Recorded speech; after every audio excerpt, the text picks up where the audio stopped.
Well, good afternoon, ladies and gentlemen. Welcome here to Pool Dog Championship Arena at the Westgate Resort and Casino in Las Vegas for coverage of the APA World Championships. Our coverage, of course, brought to you by our friends at Pool Dog and our buddy Frank here. I'm your host, Jason Bowman. I'm joined by the very lovely Ava Mattia-Lawrence. Hi. Good day, Ava. Good day, good day. Should be an exciting afternoon, folks. We have the 9-ball World Championships on tap, and Ava, for the first time ever, we have a team coming from all the way from over in Japan. They'll be competing in the finals, and I believe our pronunciation skills will be put to the ultimate test. I'm going to leave that to you. I'm going to leave that to you. I'm going to go this guy on that guy is pretty much what I'm going to do. So, but that's exciting. First time that, a lot of the Japanese players, you've seen them here, and they kind of hang out together for obvious reasons. But this is the first time we get to see them, and they get to see and root for them at home, too. So that's pretty cool. So we'll be seeing a team from Japan. We will also be seeing a team from Peoria, Illinois, and we will meet them in a few minutes. But let's talk a little bit about some of the ground rules in the 9-ball World Championships. Of course, these teams consist of both male and female players with a maximum of 8 players allowed on a roster.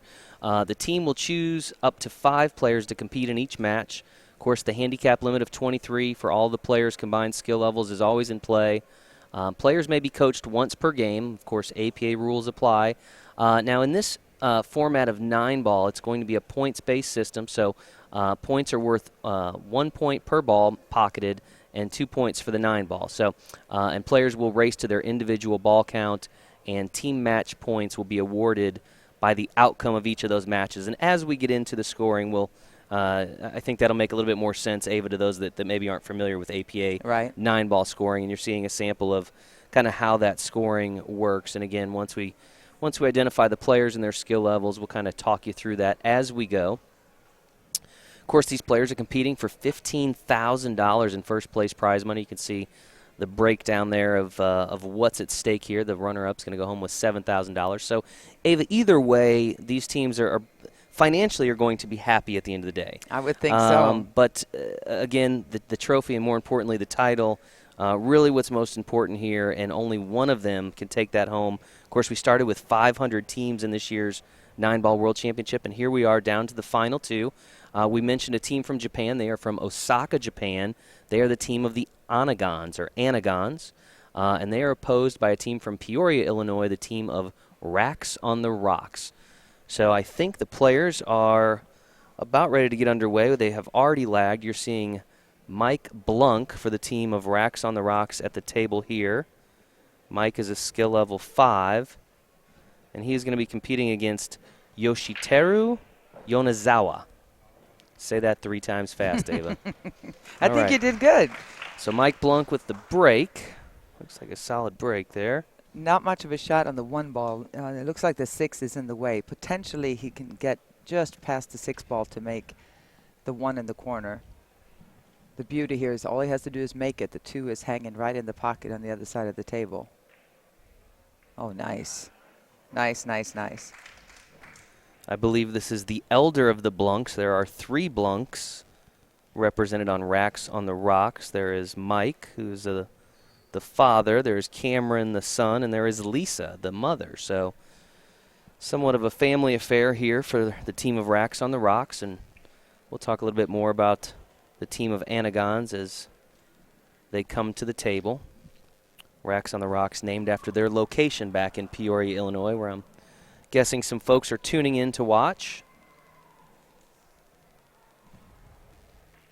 Both these players are skill level 5s, which means they each need 38 points to secure the match. Mike off to a very strong start here. He's going to ask for a referee to come take a look and just make sure this Well, it doesn't look good. like he can make this 5 ball, Jason. It looks like he's going to have to play a safety.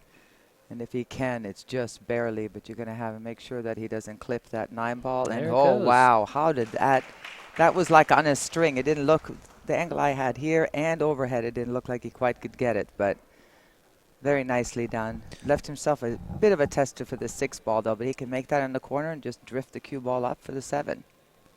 Again, if you're just now joining us, I know the stream audience is building. You are seeing live final round coverage of the APA 9-ball World Championships from here at Pool Dog Arena, the Westgate Resort and Casino in Las Vegas.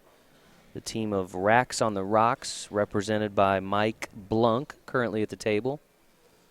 Mike, a skill level 5, needs 38 points. And he is starting out like gangbusters here. The first few balls kind of opened up for him, and then he's made a couple of really good solid shots, and he's going to have to come with another one here. The fact that he's jacked up over the 8. He's going to get some assistance here from Greg Myers. I think his captain is going to come over and look at it. Yeah, I think this is actually Bob Velas. Oh, it is. Who is the skilled level 9 on Racks on the Rocks. They did tell me beforehand he typically handles the coaching. So Got it. that's who you're seeing here at the table. And we have a packed house in Pool Dog Championship Arena. A lot of folks coming to take in the final round here. A lot of players, Ava, still showing up or just getting here today or last night for the 8-ball event. Of course, we still have Jack and Jill, the Jack and Jill doubles. We still have the Masters. We still have the Team Captains Championship. So still a whole lot of action going on here at the Westgate, where the halls are full, the casino is full, the restaurants are full. There are people everywhere here at the Westgate. So an exciting time and an exciting match here in Pool Dog Championship Arena. All right. You know, that was one of those, the timeout wasn't that important there. Maybe he just needed a little pep talk, because the fact was that he had such a difficult shot shooting on that 7. So there was really no good safety there. You just had to go for it, and maybe that's what he wanted to, you know, get reassurance from his coach, just to make sure that you see good safety. No, and anytime you have a kind of a 50-50 chance, a defensive shot or go for it, if it's a 50-50 shot, you might as well go for it, and something good can happen. So, and it kind of did. Left him a thin cut here or a bank. It's kind of a... This is Yoshitura Yonezawa at the table for the team of the Anigons. Misses the 7 in the corner there. I was talking to Noriyuki Nanjo, their league operator who traveled over from Japan with them, and said they made an 18-hour trip. Yeah, it's a ways. Vegas. Yeah. It's a ways to go. So they have definitely come the furthest. Of course, first time we've ever had a Japanese team represented in the finals. I think that's so exciting. I've been over there a few times, and that trip is brutal. But I tell you what, they love their pool over there. The people, and so respectful, so classy. It's very good Fun bunch of sportsmanship. people. In fact, they actually were awarded the sportsmanship award in the 9-ball division earlier today. That doesn't surprise me at all. Very, very respectful of their opponents, and lots of handshakes I've seen, always taking pictures with the teams. You know, the Japanese teams tend to get a lot of attention from the American teams. They often want pictures with them because it's such a novelty for them to play. So meanwhile, Mike Blunk is moving along here. And you know, it's funny that you said that, because if you think that it's exciting if you make it here, if you're, let's say, from Southern California, can you imagine if you win the trip over here from Japan? Yeah. A big deal for them to be here. So, like Mike everybody Blunk else that's here, they're excited just to be here. Everybody wants to win, needless to say, but the big win is to get here to begin with. So Mike Blunk with a very strong first rack there, now with a quick 10-0 lead over Yoshitura.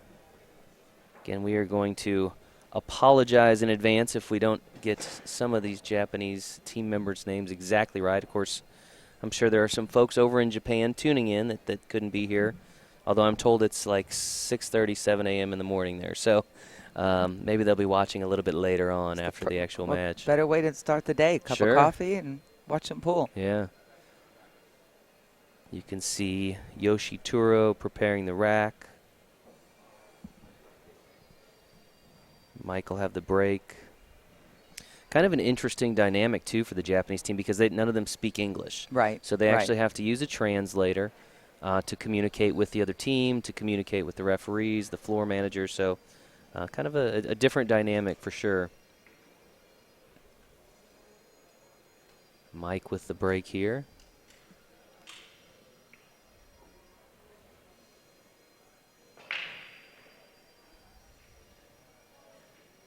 That was a powerful break. Nothing went. Hit him off a little bit to the side, which resulted in a little bit less power on the balls, and also the cue ball kind of going off to the side. And since he didn't make a ball, that didn't turn out too bad for him. Not much of a shot here for Yoshituro. See if he's going to go for a bank shot. He can go for kind of a double shot. The 9 ball's there. bank shot in the side. It's a two-way. Oh, how about a three-way with the 8-ball there? That was a lot of good things that could happen there, except for the position. He's got some even more work to do on this, but at least he picked up a point in his column there, got off the donut. Yep. Always good to get the first point under your belt. He's looking at the combination. That's really difficult. When anytime there's, forget about the fact that the cue ball is almost on the rail, but when there's so much space between the cue ball and the 1 and the 1 and the 2, even though it looks straight in. Again, Yoshituro and the team of the Anigons. They are from Osaka, Japan. Wonder if he's looking at the combo. He could do this combo on the 7 here too, or just roll it up. No, Oh, well, there you that's go. all right, though. That works. And not only that, but look, the whole table just became solved right there. If you make this 1 ball, the 2-5 is almost dead straight in. All he wants to do is give himself a little bit of an angle for the combination so that he can get up table for the 4 ball on the other side of the table if he makes the combo on the 2. Looks like I am seeing some commenters in Japanese writing, so we're happy to have you watching. Unfortunately, we cannot read what you're saying, but appreciate the viewership nonetheless. Again, if you're just tuning in, this is final round coverage of the APA 9-Ball World Championship. This event started on Thursday with 500 teams down to the final 2 here, competing for $15,000. This is the second of 6 championships that will be decided throughout the APA World Championships. Nice combination there, 2 to Well the 5. done, and perfect angle to be able to drift straight up. Just avoid the side pocket. You can go straight up or go into the rail just short of the side pocket and float up for this 4 ball. That's a little hard. Look out. Look out right behind the 9. Ooh. Or did it stop? It stopped in time. Phew.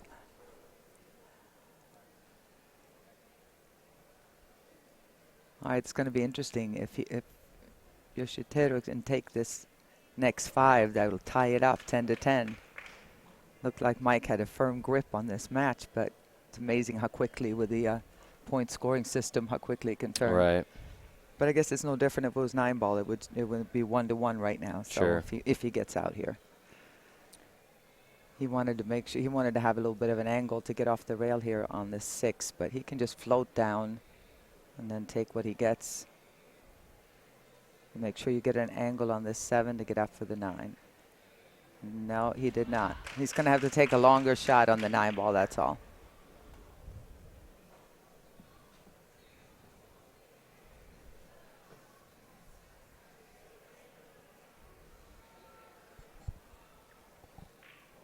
Pockets the 7 in the side.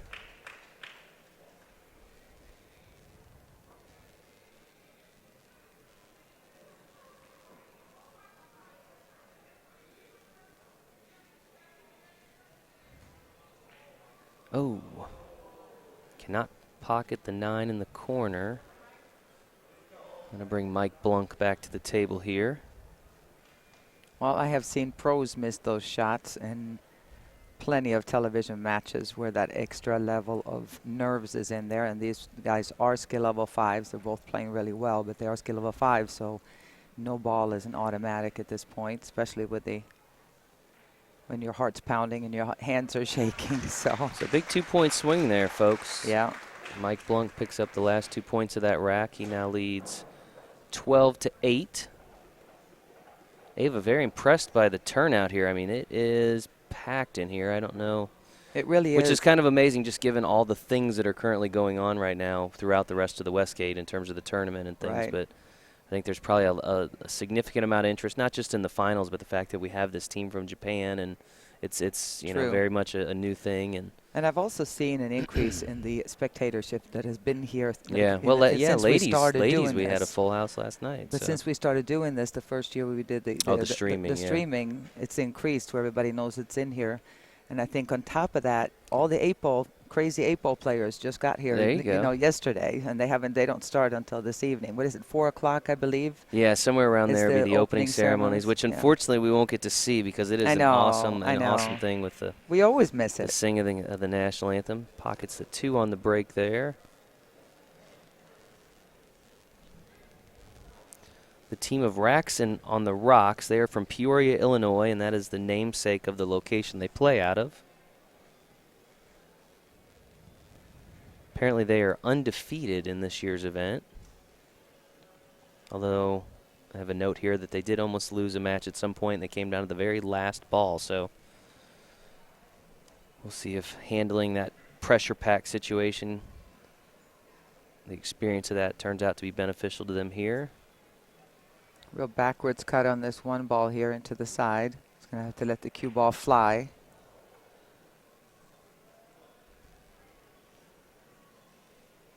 Well, didn't leave much. Another tricky combo.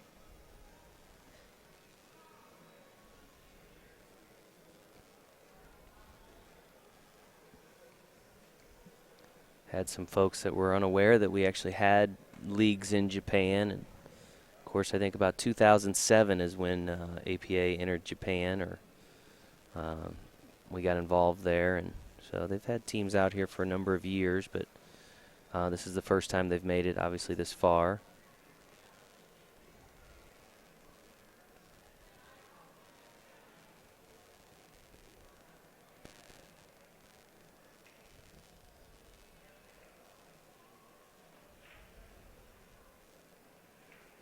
Try to go for that cut in the opposite corner, and well, he left one of my least favorite shots.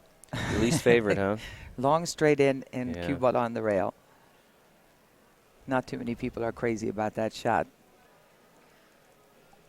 Makeable, and again, the treat here for Mike is that if he does manage to make this 1 ball, the 3 is right there. He doesn't have to do anything with the cue ball to get on the other side of the table or worry about any other balls. He can just float it down just like that. I'm impressed with both of these guys because we talk about the pressure a lot, and we've seen a few kinks in their stroke, maybe a little bit here and there. But other than that, they really look really comfortable at the table. You can see he doesn't look like he's afraid. And I tell the players in the Coastal Carolina APA area, even if you feel nervous and you're shaking inside, strut around the table like you own it. Act like you're more confident than you are. Not only do you feel more confident if you do that, but it's also going to scare the other opponent a little bit, thinking that you have it all under control, and there's, they're shaking. So. Yeah.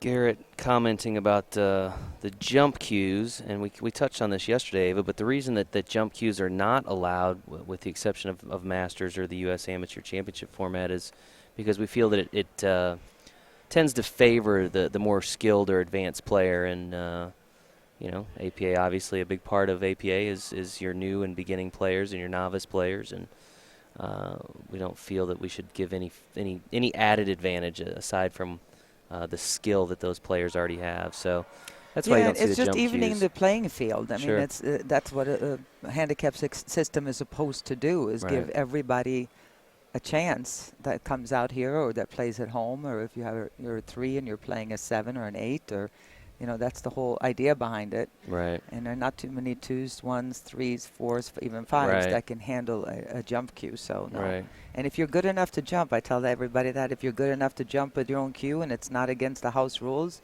go ahead. But if you're not good enough, then sorry, you can't use the jump cue to make it happen. After a quick timeout, Mike back at the table, pockets the 5 ball in the side.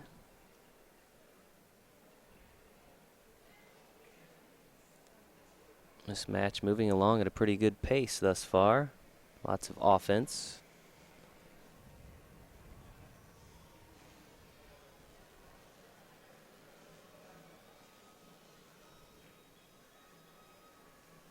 Can't quite get the 6 to go in the opposite side. We mentioned at the start of the broadcast, we want to make sure we thank our presenting sponsors, the folks at Pool Dog. I know we had some graphics up there a few minutes ago. If you go to pooldog.com/APA champs, they got all kinds of different offers for our viewers and our members. This is Yoshituro now at the table once again. He does pocket the 6, that time in the corner. It's a good shot, especially with that 8 ball sitting right there. It kind of impedes your stroke a little bit. Your setup. Reward was that he had this shot now coming up on the 7. And an 8-9 looks pretty good right now.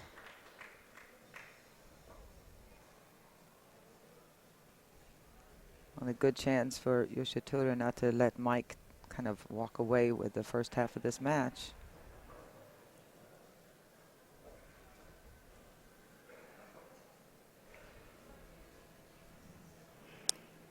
Yoshituro is going to call for a timeout, and I'm not sure, but I think this may be team captain Iwao.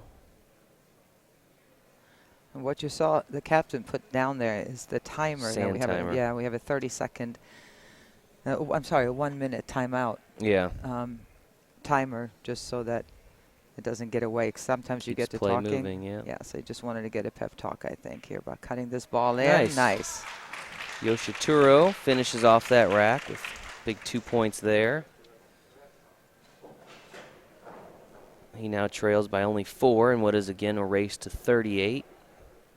We mentioned the folks at Pool Dog. Want to make sure we mention our other sponsors, Action Cues, Aramith Billiard Balls, our friends over at Nationwide Insurance. Of course, we've had a lot of questions, how do I get involved? How do I get to Vegas? It all starts in one place. You go to poolplayers.com. You can join the league there and put you in touch with your league operator. You can start playing on a team. Of course, we have the fall sessions that are getting underway here very soon as summer quickly comes to a close. So there's no better time, Ava, if you're looking to get out here to Vegas and to play in this great event. Go to poolplayers.com and just go ahead and join. Become a member today. Be a part of all this.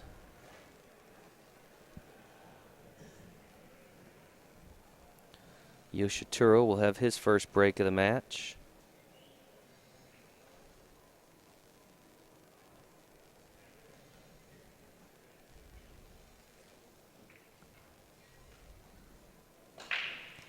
I saw Garrett was talking about each shot should be called like in a pro event, and we don't call. I've been playing pro events since 1981, and we do not call pockets in 9-ball either. So it's not part of the game. It's always been an interesting thing, Ava. I know, obviously, APA.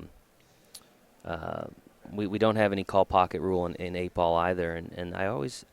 It's kind of weird for me. I'm a guy who grew up playing a lot of different sports, and in every single one of those sports, luck counted to some degree, right? Regardless of what sport it was. 200%. Yeah, so I never understood. I never really understood that objection in pool to why it needed to be call pocket, because again, it's to me there's no other sport that really operates that way. So it's always a strange argument to me. No, and again, to remember that. Not very often do you see a higher skill level player slopping balls in. So, but a lower skill level player, the excitement of being able to make a ball here and there, and if it does go in the big, in the other pocket, it's not the end of the world. It doesn't happen that often. And to me, as a higher skill level player, I much rather my opponent get lucky and make a ball than have them miss a ball and leave me snookered, right? Because that can cost me the whole rack. That punishes you much more often. It's much more often that it happens. Way back in the day, we used to play push out all the time in the pros. So if you played 9-ball and I missed the ball and left you snookered, you could push out. I could make you shoot again. There's a whole different thing. There was no ball in hand, and but it's been ball in hand. It used to be called Texas Express rules. It's been like that for 35 years, something like that, 40 years. Of course, APA next year will celebrate its 40th anniversary. That's pretty amazing. Now a global pool league. I'm seeing lots of folks from Japan saying hello, and we will say hello back. I know it's very early in the morning there, but we appreciate them tuning in as well as all of our viewers tuning in to watch this match.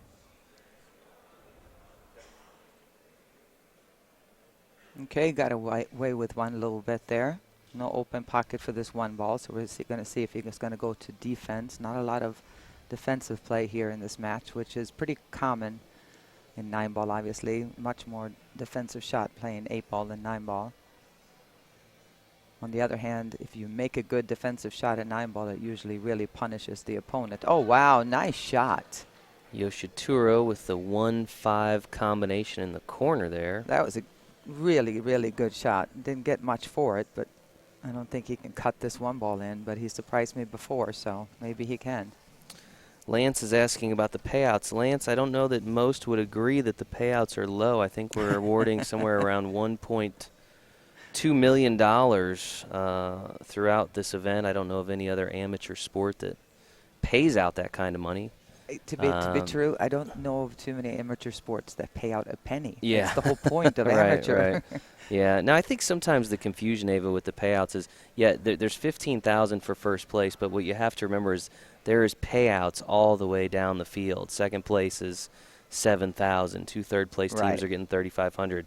Fifth-place teams are getting $2,000. You can kind of see the way it breaks down there. So, again, we will put our $251,000 for this particular event. So we'll put our prize money up against any other amateur league, sport, whatever you want to do, because I think we've got them all beat. So.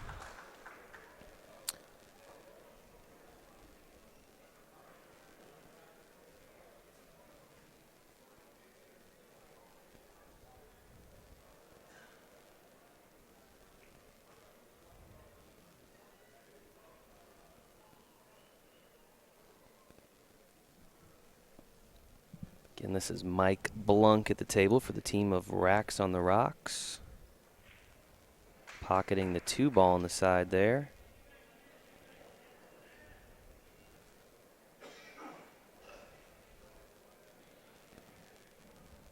Again, if you're just tuning in, you are watching final round coverage of the APA 9-ball World Championship here at Pool Dog Championship Arena at the Westgate in Las Vegas. This event began on Thursday with 500 teams. We are down to the final 2. We have Racks on the Rocks from Peoria, Illinois, and the team of Anigons from Osaka, Japan.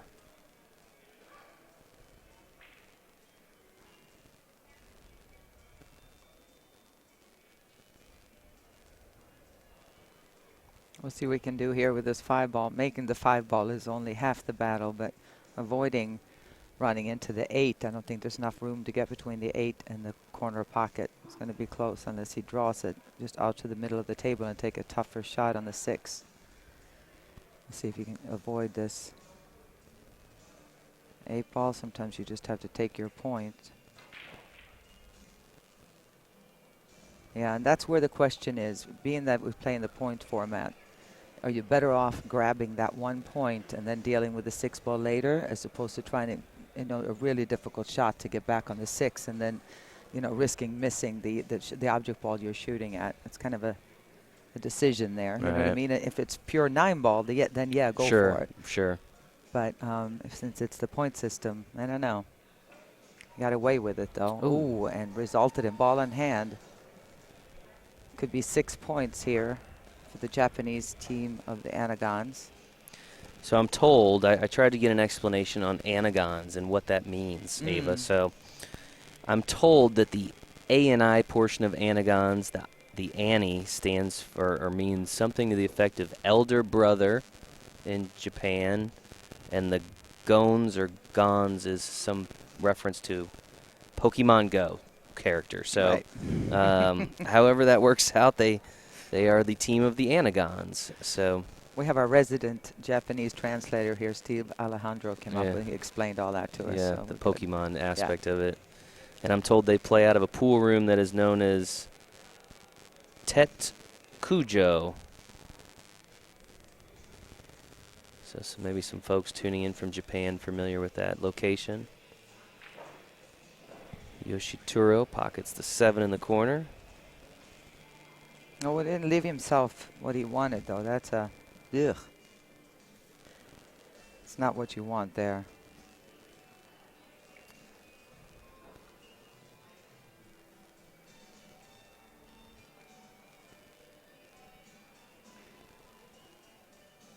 Can't quite get that. Good shot. If he ball can in the get all the pocket, way but down, that's a good save, too, though. I don't know if he played a two-way shot there or if he just kind of drifted it down, but that'll work either way.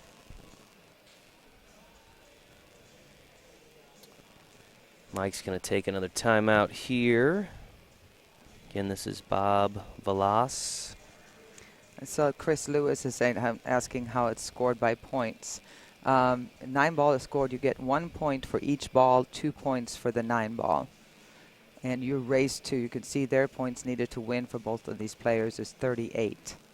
So it's 10 points available each rack unless you have dead balls, and that's when you scratch and make a ball or a ball flies off the table and you foul, that type of thing. Then you might have dead balls, but there's a total of 10 points available on every table.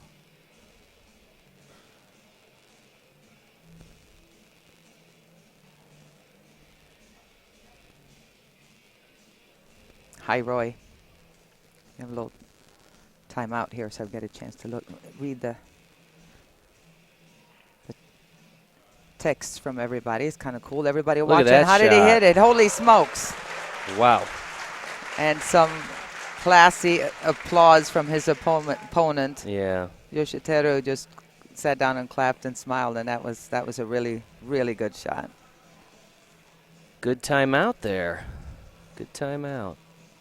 Mike Blunk with a chance to finish off this rack. Ooh, kind of banked it in, but he got in all right. 22-18. All right, so they continue to be fairly neck and neck here in this this first match of the 9-ball championship. While we've got a moment, do want to mention once again our friends at Pool Dog.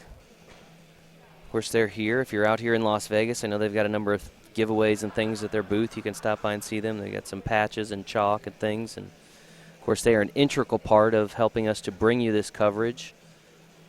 You can go to their website. They've got some different offers. I know they got a free towel offer and some other things. So go to pooldog.com/APA champs and pick up your latest billiard accessories. And if you're here in Las Vegas at the Westgate, you can stop by their booth. Kevin and the crew there at Pool Dog, always fun to hang out with. Yeah, they do.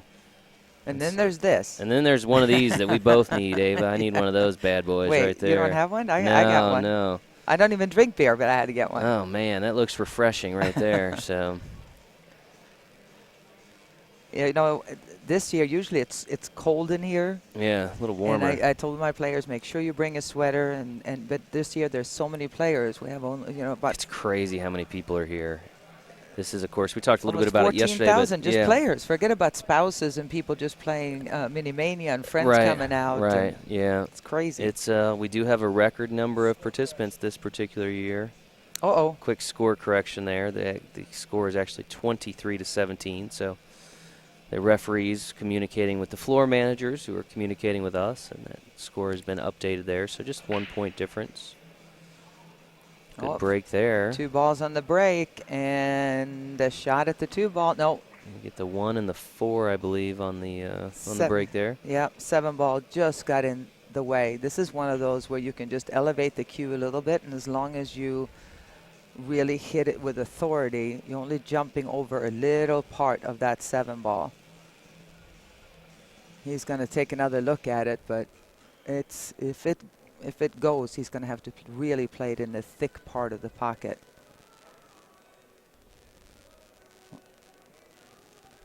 Well, it looks like he's playing it.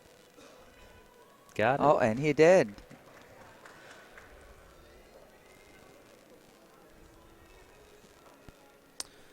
Maybe I should put my glasses on. Somebody's asking about replay. We do not utilize any form of replay, although the match is being streamed.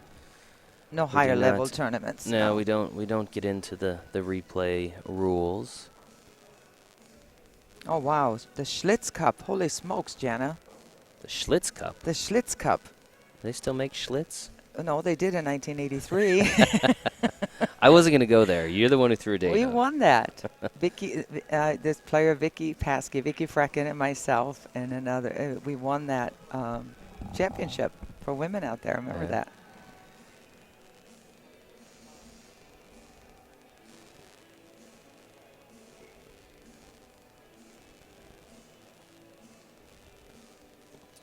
If you're just tuning in, you are watching live final round coverage at the APA 9-Ball World Championships. Mike Blunk of the team of Racks on the Rocks currently at the table. I agree with Tom here. This could be a break and run situation. The balls have just landed just right once the first couple of things got out of the way. Now this is the shot that you got to worry about. Got it. Yeah. Because now you can see the 7 just lies perfectly. It's like somebody just drew this out perfectly for Mike. The only thing he has to worry about is getting an angle on this 8, which should be pretty easy to make sure that he doesn't get straight in on it and make it difficult to get on the 9. 7 ball in the side pocket. Well, looks like he might have done the only thing you didn't want to do. Although the shot, even if he shoots a stop shot here, the cut shot on the 9 is not impossible by any means, but it's not what you wanted to do. All he had to do is stop a little bit sooner or go a little bit farther, and he would have natural position to come down close for an easy shot at the 9. Just got to shoot a tougher shot, that's all.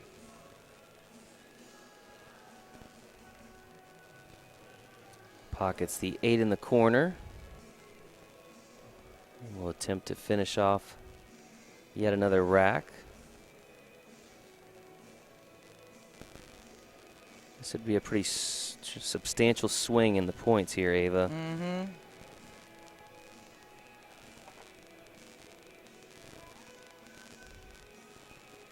Nice shot. 9 ball goes in the corner pocket. Mike runs out the rack, now leading 33-17, needing only 5 points to secure a win.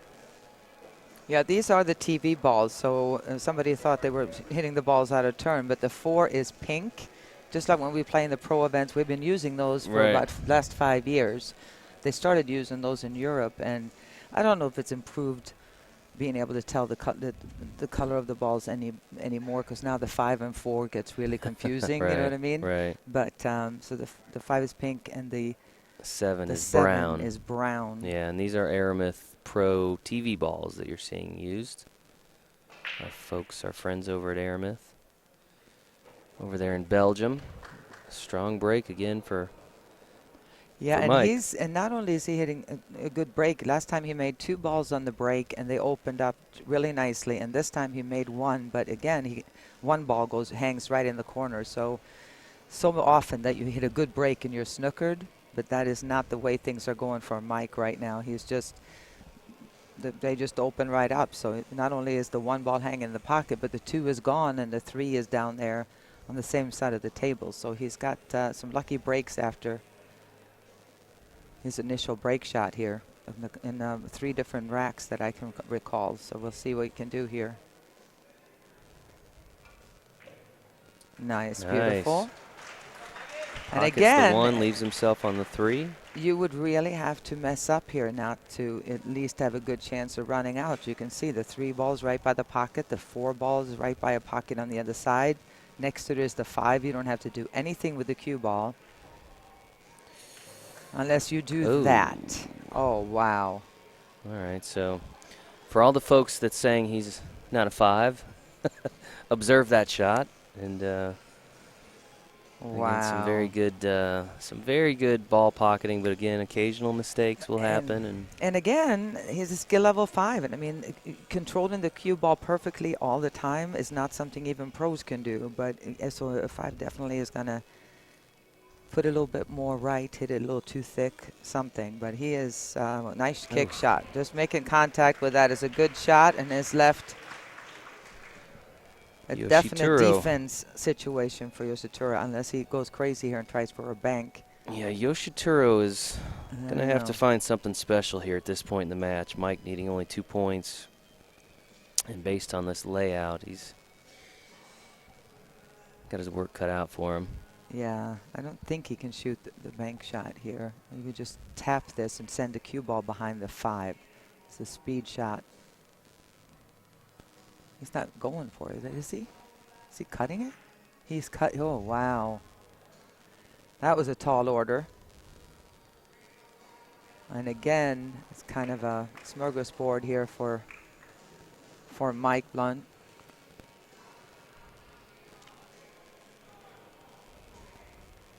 And the way the point system works as far as winning,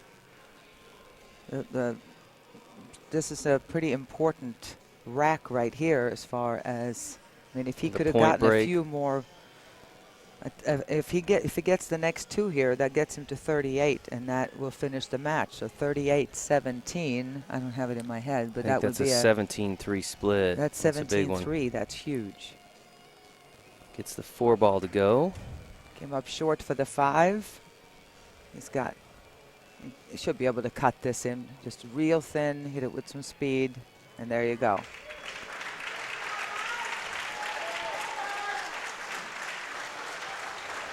And that is it, folks. Mike Blanc takes the first match, 38-17, over Yoshituro Yanazawa.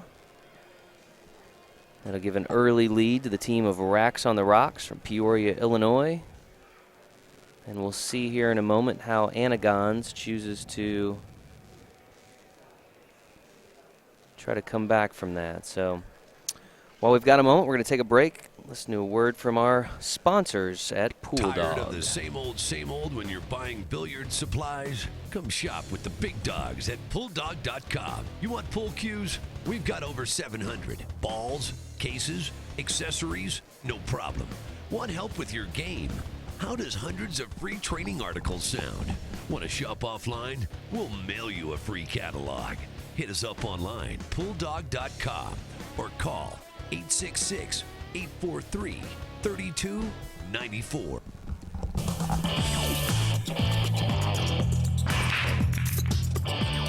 You don't have to play like a pro to enjoy the game I love. If you've ever played in a friend's basement, you can compete in an APA league. In the APA, everyone can play and anyone can win. So if you're looking for a fun night out with your friends and family, join an APA pool league today. Have fun, meet people, play pool. Visit poolplayers.com today. That's cool.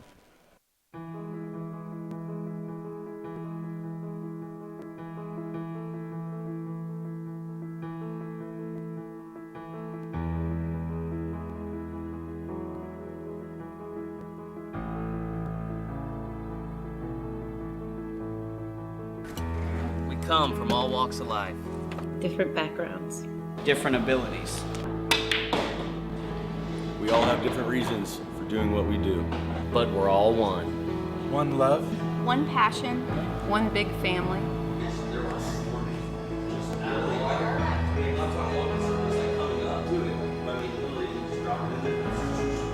We are American pool players. American pool players. American pool players. And this is our league.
All right, folks, we're back here live at Pool Dog Championship Arena here at the Westgate Resort and Casino in Las Vegas for the second match in our 9-ball World Championship. Players are preparing the rack. We'll get the names of our participants in this next match. I believe one of them is Saki Matsudo of the team of Anigons, and we'll wait and hear Did good. who the team of Racks on the Rocks is putting up here momentarily. Pretty strong first match there for the team of Racks on the Rocks. They now lead 17-3 in a race to 51 points. So, Ava, we'll have to see how the team from Japan, the Anigons, how they choose to respond here. But certainly could use a big win here in this second match to try to close the gap. Good time to put up somebody that Absolutely. you know kind of enjoys the pressure and has been playing well all week. So we'll see. She's going to try to get them back. Saki Close Matsudo things up a little bit. with the break, and her opponent will be Cameron Blunk, who is the son of Mike Blunk, who we just saw. So again, we mentioned at the outset, 3 family members on the team of the Racks on the Rocks. So we've now seen father and son. And for the team of Anigons, our team from Japan, Saki Matsuda. Saki pocketing a ball in the break there.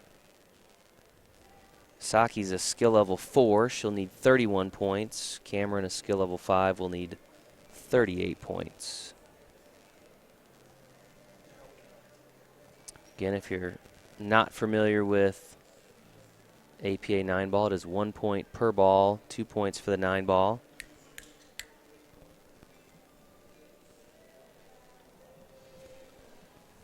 Oh, just missed it. Not a bad try, but left ball in hand here. Somebody's using a light or flash over there.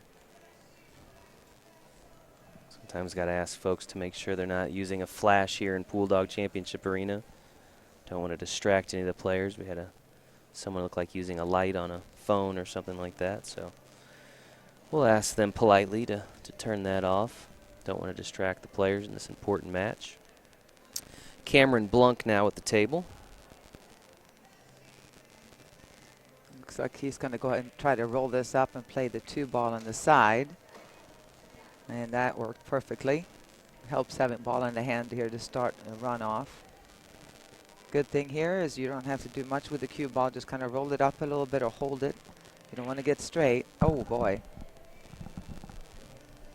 He wanted that. He could have had it come over for the straight across the table for the 3, but now Saki's going to have a chance here to do what she has to do in this match.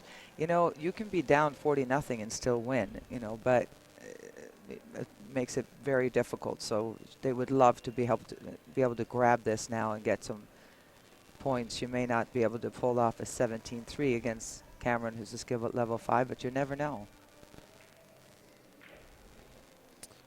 Good shot. She's going to have some work with the 3, but she does have a bank on the 3-ball. Ava, it looks like Saki's husband also on the team, Hikuro, or Hiroki. Again, we'll apologize in advance for pronunciation it's very of some entertaining, names. I think. You're doing good. But You're doing good. for now, we are confident that Saki Matsudo is the proper pronunciation. So she's looking to get her team back in the match. And just hits the point. Oh, she got away with a little bit of luck there, though, that it didn't land in the middle of the side pocket. Seen some folks commenting about skill levels and things like that. I think it's worth noting the process and the extended process that we go through in terms of making sure players are accurately rated out here. Of course, we have the Handicap Review Committee here in Las Vegas. That's a group made up of league operators and seasoned APA staff that reviews every score of every match from every player as it comes in to make sure there are no anomalies there. But it starts well before that, Ava, right? It starts at the local level with league operators. They review every week their teams. And then when teams qualify for Vegas here, you guys send all your score sheets to St. Louis, where the Handicap Review Committee convenes and goes through all the scores from that particular session. So We go to great lengths to do everything we can to ensure that players are properly handicapped. And don't forget, these guys have been playing several matches leading up to Sure. this. The player we just saw has played 5 matches here in the championship prior to this, and so has Saki. So, you know. Yeah. Some folks had asked, too, if any of these players have been raised throughout the tournament. Offhand, I don't know, but it's pretty common that when a team advances this far that they've likely, yes, have had at least a player that, you know, that may have been on the cusp that tends to go up because they're winning, right? Right. So it's certainly not uncommon. But in the rare occasion that we do have issues or serious issues with skill levels, you know, I know we already had one team disqualified in the 9-ball tournament this year. And, again, not something that we enjoy doing, but something that if it has to be done, will most definitely be done every time to protect the integrity of the event, right? We have 499 other teams.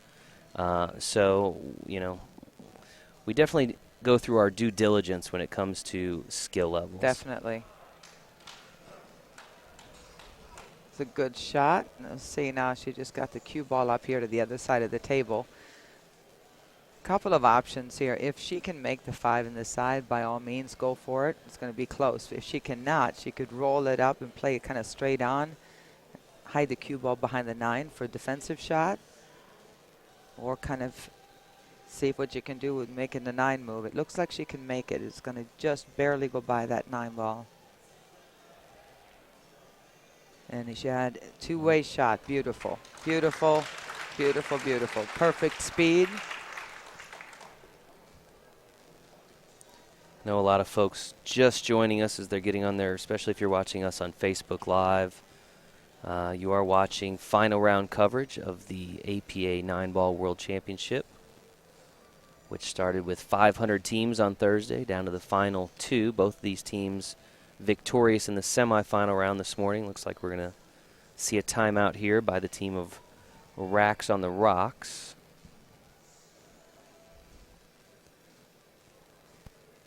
Going to talk it over here. You can see the Japanese players having a short conversation. You can see all the folks here in Pool Dog Championship Arena. Very full house, as a lot of folks have come to take in this final round.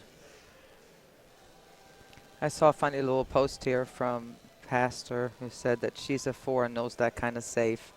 Yeah, I've always said to my players at home that most safeties, you don't have to be able to be a higher skill level player to be educated. And if you have somebody that works with you a little bit, there's a lot of basic safeties where you can say, if you get in this position, just roll the ball up against here. It's not that tricky. Well, so that's and that one paid off. He made. Yeah, well, he pocketed the 5, but he did scratch, so that'll be a dead ball there for. He got unfortunate. Cameron, and that'll result in ball in hand for Saki.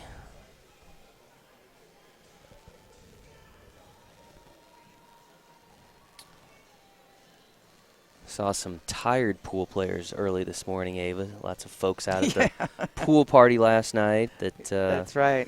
That was, again, just like everywhere else here at the Westgate this week, absolutely packed. I think probably the largest pool party we've ever had.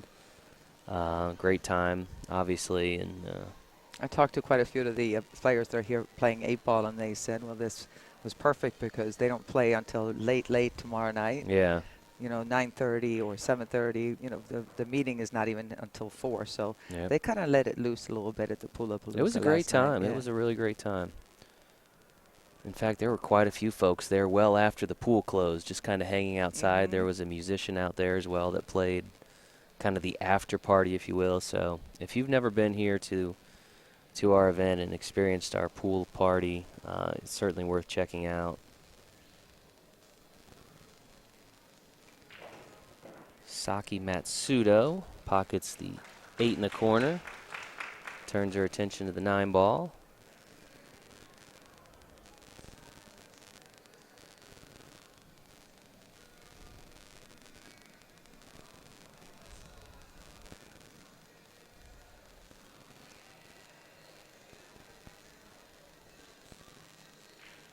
Good shot. Pockets the 9-ball. Authority. I like the way she stroked that. Good shot. I believe that's going to give her, 7-2 lead over Cameron Blunk. Again, Saki needing 31 points to Cameron's 38. Of course, the team of Anigons from Osaka, Japan, really needing Saki to come up big here after that first round, or that first match, and that 17-3 split.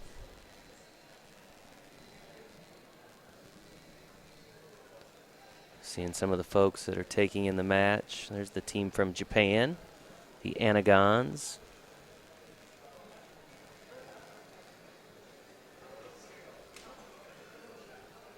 Steve, I'm waiting for some kiss cam action, and we're not getting it this year. Well, guess they went to the what happens in Vegas stays in Vegas. That's probably good. Idea. Yeah, that's probably a good idea. That's probably a good idea. All right. Well, looks like we're going to tighten up the rack a little bit here.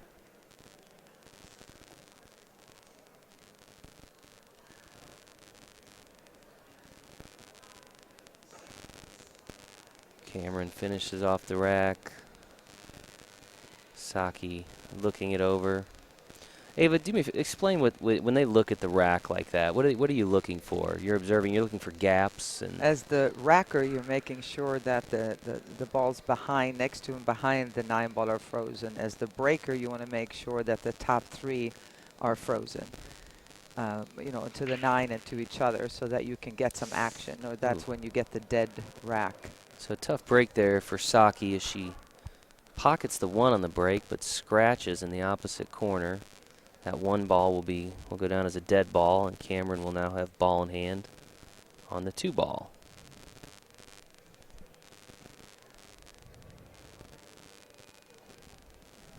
All right, ball in hand. Just got to get around those 3 balls here to get out for the 3. Oh, we decided to go straight up. Only thing that's bad about that is that every time you go into balls that are open, you take a chance of messing them up. The good thing for him here is that he should be able to make the 3 at least. Oh, and break that open, but no. Instead, he almost scratched right there. Shot at the 4, and we'll see if the natural angle takes him right into breaking these up. I think it's going to just miss, but now he tried to do too much there. And that is a foul. Ball in hand. A little bit of a sloppy start to this second match here, or second rack in the second match. These players have gotten used to it over the course of the tournament. The speed of the table. You know, we put brand new cloth on the tables here for everybody, and being out in Vegas, there's no kind of buoying, there's no moisture in the cushions, so the balls are going to slide off a little bit, so it makes the pockets a little bit bigger and the table lightning fast compared to what you may be used to at home. And here with the lights that we have here and everything else, it gets a little bit more, and this table has not had as much play, obviously, as the tables out in the main arena. So it's whoever adjusts first, who stops whining and adjusts the fastest, that's who's going to have a good chance to win. Some folks asking about the countries represented. Of course, APA is a global organization now. We have leagues in Canada and had leagues in Japan for about 11 years. Of course, we mentioned at the beginning of the broadcast, first time a team from Japan has made it this far in the event. And we've got some conversations. Our franchise development guys got some conversations going on with some other countries, so we hope that we'll be expanding globally here in the very near future. Get some other countries represented here at the APA World Championships. But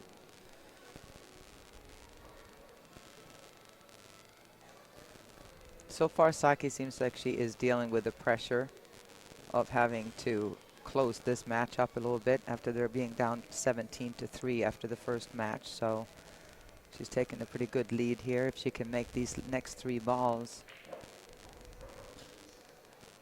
she should be in good shape here to make Cameron have to work hard to get back up. It's already 11-4 score, 3 points left on the table. you can see Cameron seated there. As Saki's at the table, shooting on the 8-ball here. All she has to do is make it, just roll it in. Oh, just got in there. It's like I was talking about, it kind of slides in a little bit, makes the pocket seem even bigger than they normally are because the table is so new. We go through that in the pros as well. It's hard to kind of control the speed control, but at the same time you appreciate the fact that the pockets are a little bit more forgiving. Pockets the 9 in the side pocket for an additional 2 points. Now leading 14-4 after 2 racks. What's interesting here is I'm looking at the rosters of these two teams. Racks on the Rocks over from Peoria, Illinois. They have played 1, 2, 3, 4, 5, 6 players. They have rotated 6 players, and there are a couple that have not played at all. And on Anigons' team, everybody has played a minimum of 2 or 3 matches. Yeah, that's always kind of an interesting thing out here too. Is I know we talked about that yesterday with the ladies' finals, and the team that won, Chicks Ahoy, they basically had played the same lineup of 3 players throughout the entire tournament because they felt like if it's working, why alter it? And so, you know, it worked out for them. Right. So. And also as a league operator, I can see if it's somebody that is a very low 4 and about to go down to a 3, or a strong 4 that's about to go up to a 5. Right. But as a player, all you see is a 5. But you can also tell if I have a stronger 5 that I can tell handles the cue ball maybe a little better, the pressure a little better, you may want to play them. And then the other way of looking at it is, hey, like these guys from Japan, I wonder if they said, listen, we made it all the way to Las Vegas. Let's make sure everybody gets to participate. Right, so it's 2 different philosophies. 18-hour trip, Yeah. 18 hours. I'm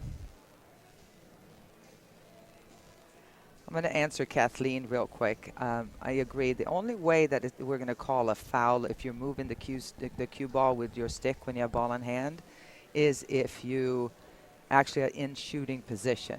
If you're down and you're shooting the break shot or you have ball in hand, if it accidentally, some people think if it touches the ferrule or the tip when you're just kind of rolling the cue stick back toward you, that's not going to be a foul. If you're in shooting position and getting ready to shoot and you touch it, yes, that's a different story. But it's always the intent of the rule. You can't get too crazy. It's the intent of the rule and why it's there.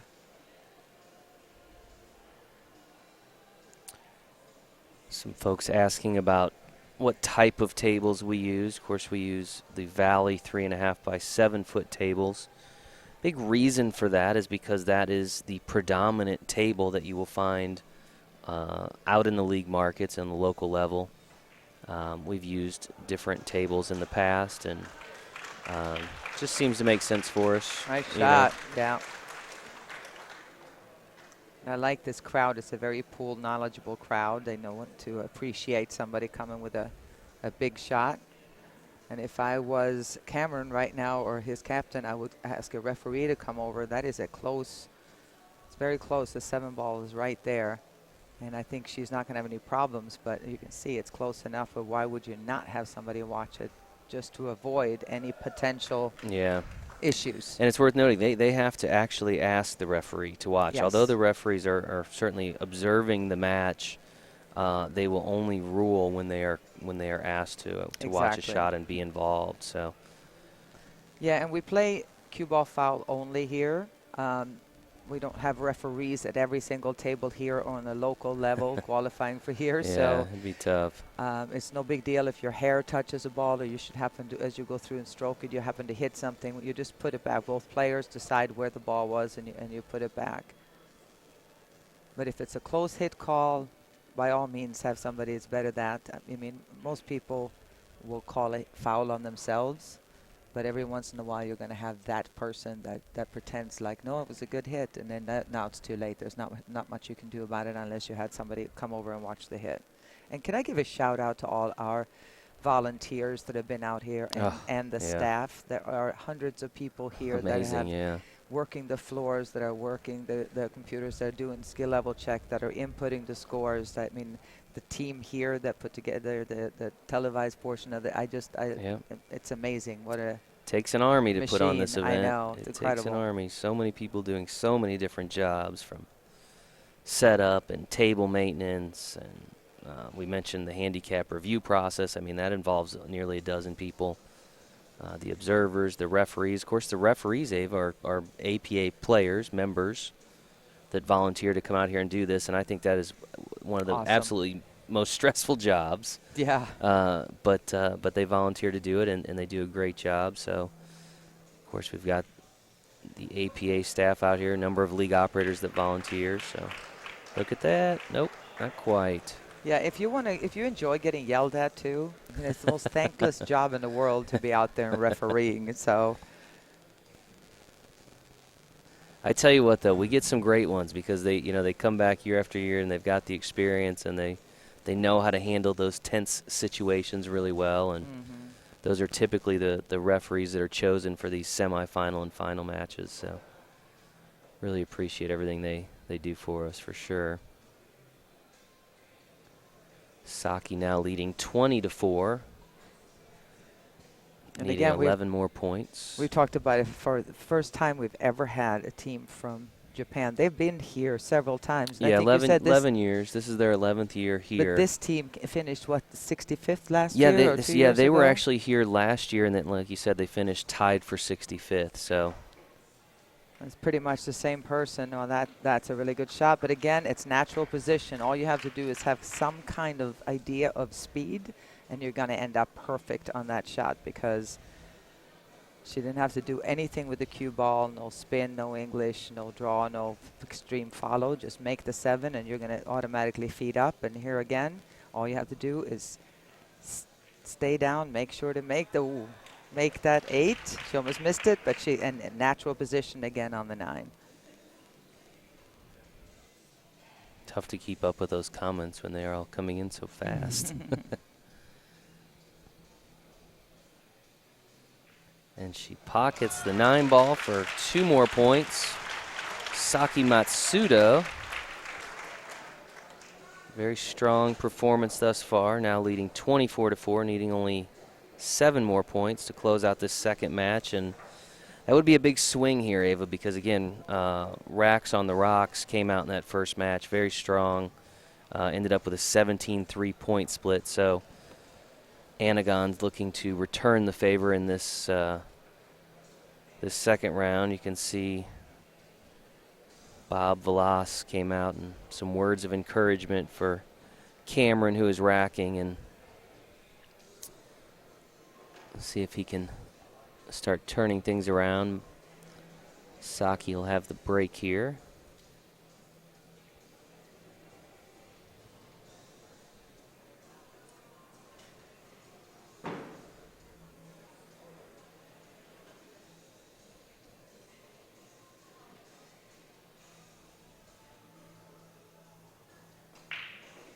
Pockets the, I didn't see what she got. Oh, nearly gets the 9 on the was break as close. well.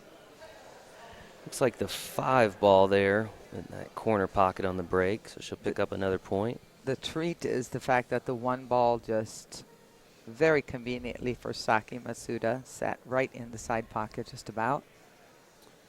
Again, needing only 6 points now.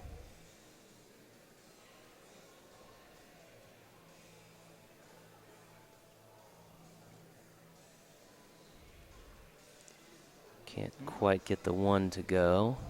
And time for Cameron to make something Excellent happen opportunity here. for him. Because these pockets are friendly right now, the cloth sliding as much as it does, the 2 ball doesn't really go past the 8, but if you play it a little closer to the rail, overcut it just a little bit, it should have no problem to go in past the 8 ball. Just don't hit it with too much speed. Oh, can't miss it by that much though.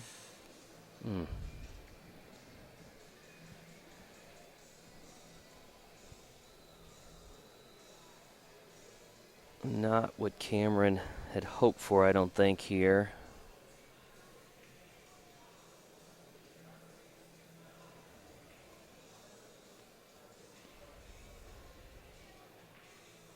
Saki pockets the 2 in the corner pocket. Turns her attention to the 3 ball. Yeah,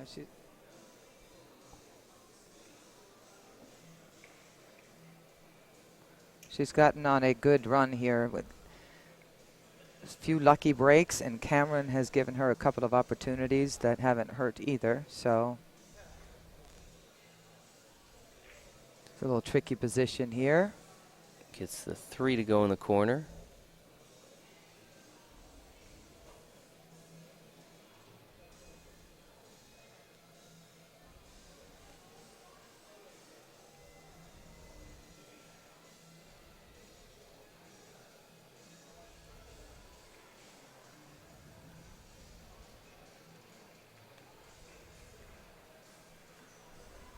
See what she can do here. I mean, not an easy defensive situation here. Sometimes there are just automatic safes. You can try to bank this, and if you bank it short, you should get an automatic, somewhat of a defensive shot. That's one of the first rules of billiards, is if you're going to bank it, make sure you make it on the short side, on the pro side, so that if you miss it, it doesn't just, you know, if you hit it long, that it's going to just kind of come out and leave a shot for your opponent. But this way, that was all Cameron got. So no shame in missing that one. It's not an easy shot. He got away with it a little bit, though. Not much for Saki to look at other than a difficult combo or a defensive shot, I think.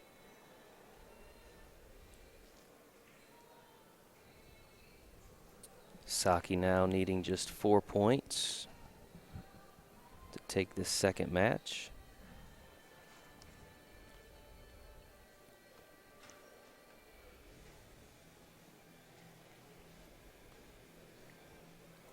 See if she's going to just drift. She could just drift this 4 ball down to the rail. Oh, she went for it. All right. She had a... you know, that's one of those where if you see it, you feel like, you know what, I'm sure she feels like she's really playing well. She's made a lot of balls in this match, and she said, I'm going for it. Yeah, and what's interesting, Ava, about the score where it is now, I mean, Cameron picks up a big ball there. Oh, there Actually, you go, there you and go. a bonus ball. So he'll pick up 3 points. 3 big points there, and that is significant because of the point split that we talked about earlier. Had he not picked up at least 2, he could have been looking at a 20-0 shutout, but now with 8 points, he will definitely avoid that and the opportunity to get a better split if he can pocket a few more. So maybe that'll turn things around for Cameron. A little bit of luck and get him going a little bit. Yeah, and I mean, she really, I mean, for her to be able to get and equal out this game, she doesn't want Cameron to get this rack here, because then all of a sudden they're still going to be down in the total part of the match. Right. Another good break. Being that Racks on the Rocks is ahead 70-3 in overall points. Yep. I believe he picked up 2 balls there on the break. Oh, Oof. no. All right, another great opportunity for Saki here.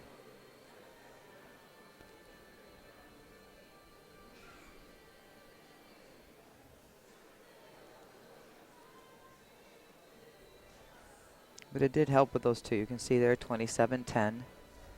But all Saki here needs to really put this match back kind of even again is she needs 4 points. Got the 1. Just she can put it close enough now to where she should be able to draw the cue ball back a little bit. Just a little bit of low. Cue ball being as close as it is to the 1, she should have no problem in drawing this. This table draws very easily, by the way, because of the speed. And the nice part of this, you make this 2 ball, it's all about speed again. You can roll it in, play the 3 in the side, or just go ahead and hit with some confidence. Make sure you don't miss this 2 ball and come up, play the 3 in the side or the corner. She only needs 3 balls.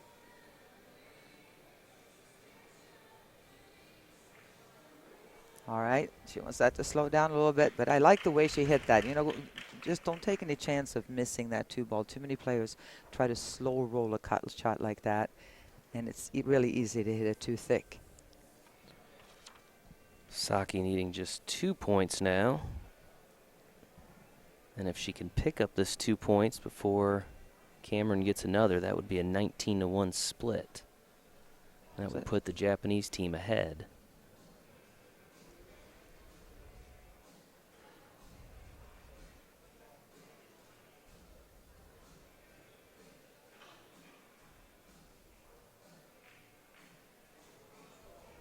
Just overcut it. Yep. And again, things have been kind of uphill for Cameron. He's made a few mistakes that I'm sure he's going to think about later, but he hasn't really done that many. It's been tough for him when he steps to the table. There you go. Now he picks up the pace a little bit, says the heck with this, and maybe he can loosen up. And the beauty of this is you don't have to win the match, but for every ball you make, you increase your chances to at least increase your points. You don't want to lose 19-1. 18-2 is still better than 19-1. I see so many matches come down to 50, 51, 49. So yeah, he's on a little bit of every a roll point here. is big, yeah.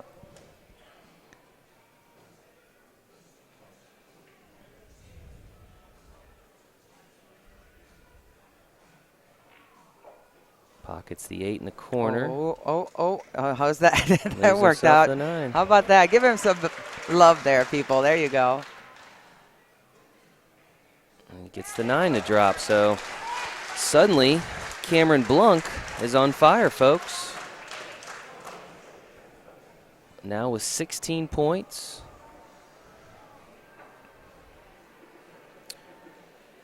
Definitely significant because, again, as Ava mentioned, that point split, that team point split.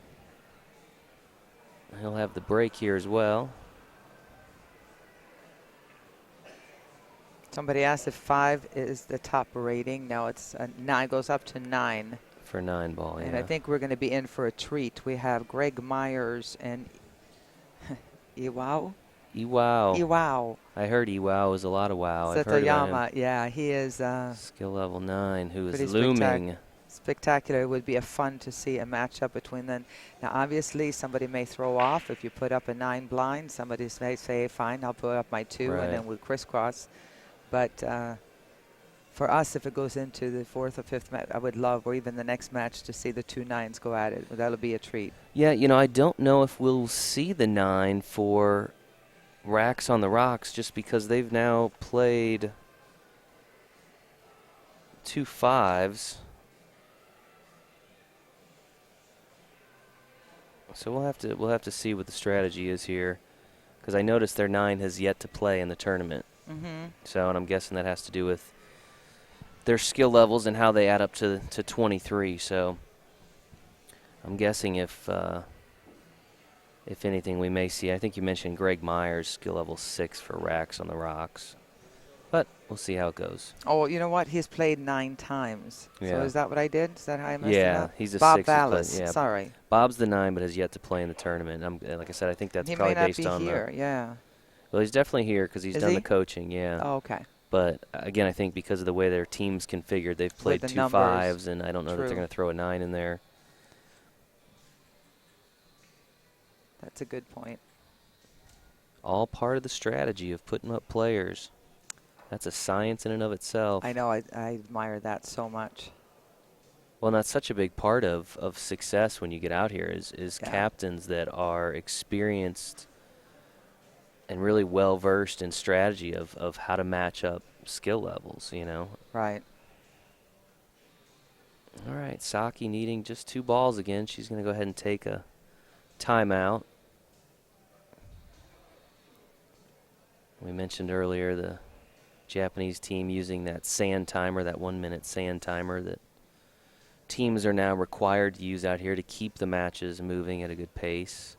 Yeah, and usually, I mean, most teams don't take more than a minute to do a timeout, but you always got that 1 or 2 team, you know, a couple of teams that will And sometimes it's, in their defense, they just kind of keep going and talking and don't realize that it was Sure. 3.5 minutes. And if you add that up, Yeah. those plus 2.5 minutes, and you do that in each round, it adds up. We'll and be here really- 3 more days. Yeah. Yeah. The 10-day event turns into 14. That's always a question I get too. Why don't we do so these tournaments are all played by what we call modified single elimination, which means you have the opportunity to play at least twice, not necessarily always lose twice, depending on when you lose. And people say, well, why don't you just make it double elimination? And I say, well, can you take off work for 2 weeks instead of 1? Because that's what we would need to do. So Yeah, at least 2 weeks. With this many teams, you just can't. The tournament would run too long. And most other sports other than, I think, college baseball, somebody said, but no other sport uses double elimination Yeah. anywhere. It's single. But I think it's great that everybody here gets a chance to get a second chance at it if you lose right off the bat. Yep. And then you just got to gear up, and at a certain point in every tournament, it gets to where it's a single elimination format and go to town.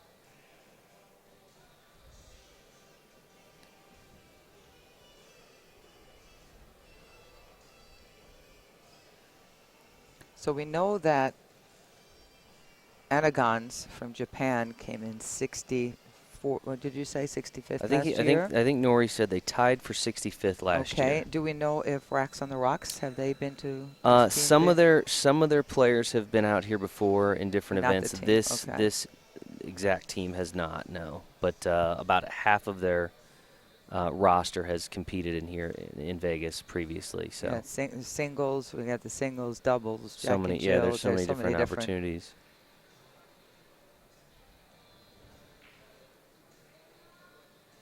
Oh, got away with one there. That was pretty big. Cameron's kind of stepping up, going, what the heck do I do here? All he can really do is go to the short rail here, kick it. I wonder if we'll see a Hit it timeout firm. here. Again, Saki needing just 2 points. Nope.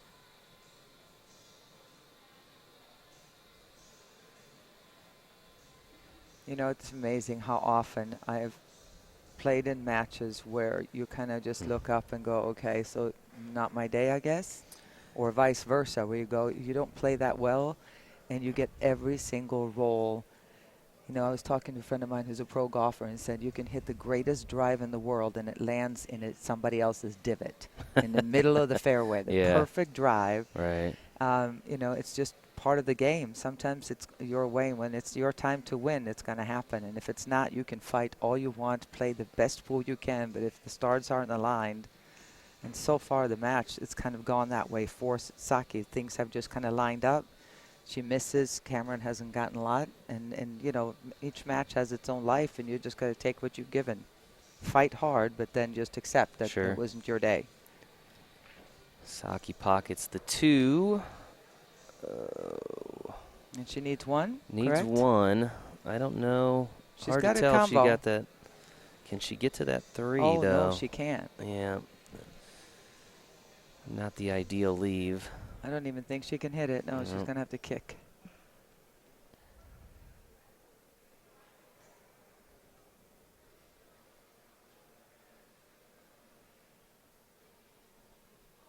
Nice hit. So she And does make legal contact with it, but this time she gave Cameron an opening, though. Good opening right here. Making the 3 come out a little bit. Play the 4 on the side.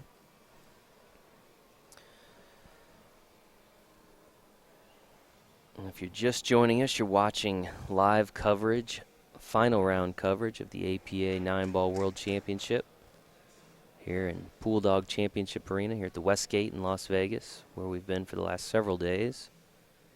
The second of 6 championships to be decided this week. Ooh, Oh, boy. been a tough go for Cameron today. Yeah, it just jumped up a little bit. He's got down on the ball, and then I don't know if he didn't feel lined up right or took his eye off of it, but you could see Yeah. him just kind of jumping up right before he hit it.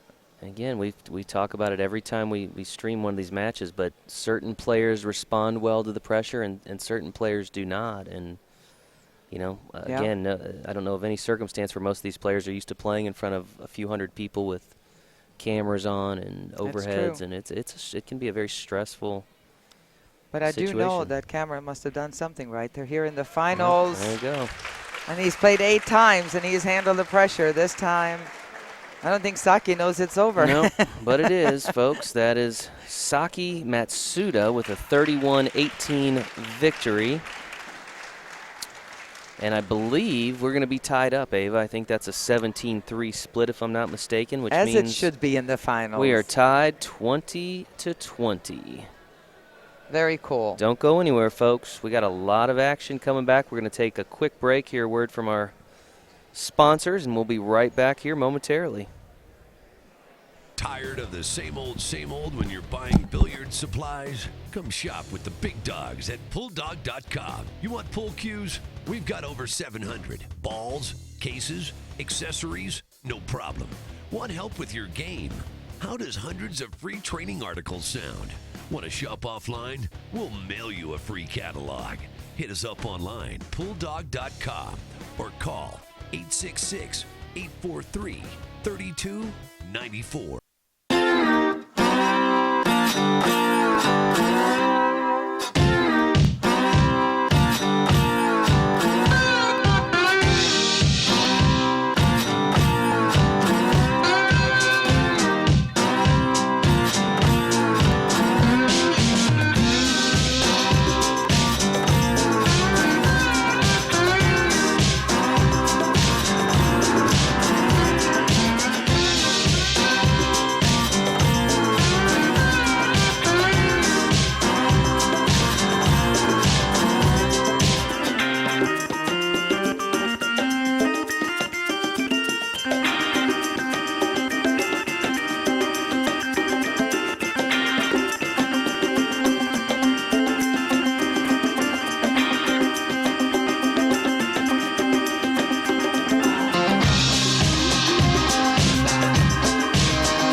Each year, thousands of people from all walks of life head to Las Vegas, chasing a dream. Pockets the 8 ball, avoids the scratch. What a match. What a match, and what a comeback. What begins as a hobby on a pool table in their local bar or pool room evolves through hard work, dedication, and even luck There it goes again. Oh, my God. Wow.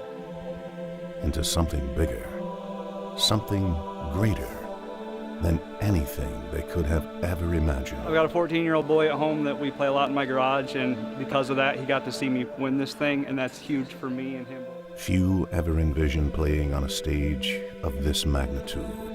But once they step foot into a sea of pool tables, as far as the eye can see, 317 tables at this year's event. We like to call it pool playing heaven. the dream has been realized, and the competition begins. For nearly 10 days, they live this dream.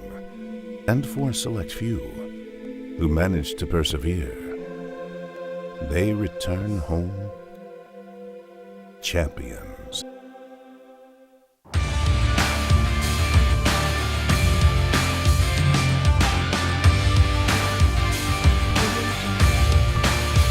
Part competition, part experience of a lifetime. The APA World Pool Championships has it all and more. So take a moment to let yourself dream. You never know where it might take you.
Welcome back to Pool Dog Championship Arena, folks, for final round coverage of the APA 9-Ball World Championship. We are deadlocked here at 20 points for each of these two teams. And Ava, we've got quite the treat here in this third match for our viewers. We've got both team captains squaring off for the team of the Anigons. We have Iwao Setoyama. And for the team of Racks on the Rocks, we have team captain Greg Myers. Greg is a skill level 6, Iwao skill level 9, which means we've got a 75 to 46 race. So we should see a strong match here, I think, Ava. Yes. We haven't had a chance to get like direct information about Greg, but I do know that he has played 9 times so far in this tournament, so chances are he's playing on his game is a 6, and you got Iwao, as you were saying, who, according to the league operator in Japan area, in Osaka, claims that in Osaka, as far as amateur players, he's probably, if not the #1 amateur 9. A lot of areas have that super 9. Sure. Where you have like a Brian Parks that just right, happens to be Ernesto a 9. Bayala, Yeah. some of the guys that you'll see in like Amateurs, a U.S. Amateur but Championship really format. really yeah. good, because we can't keep going to 15, 13. We stop it at 9. Right. But so it doesn't take forever to play a match. But to watch Iwao should be a treat, because he really controls the ball. I mean, as all 9s do. I mean, they really pretty to watch. It's like watching a pro match almost, especially on a 3.5 by 7 table. So we'll see if when Greg is going to get a chance to get to the table here. Does not look like it's going to happen in this first rack. Yeah, it's no. Iwao with a break and run to start us off, folks. Very impressive. Wasted no time there. Now leading 10 points to none. Of course, if you're just tuning in, and we've kind of talked about this throughout the match, but you get 1 point per ball pocketed, 2 points for the 9-ball. And again, the points needed to win is based on the skill level of each of these players. Iwao being a skill level 9, he's going to need 75 points, whereas Greg Myers, skill level 6, needing only 46 points.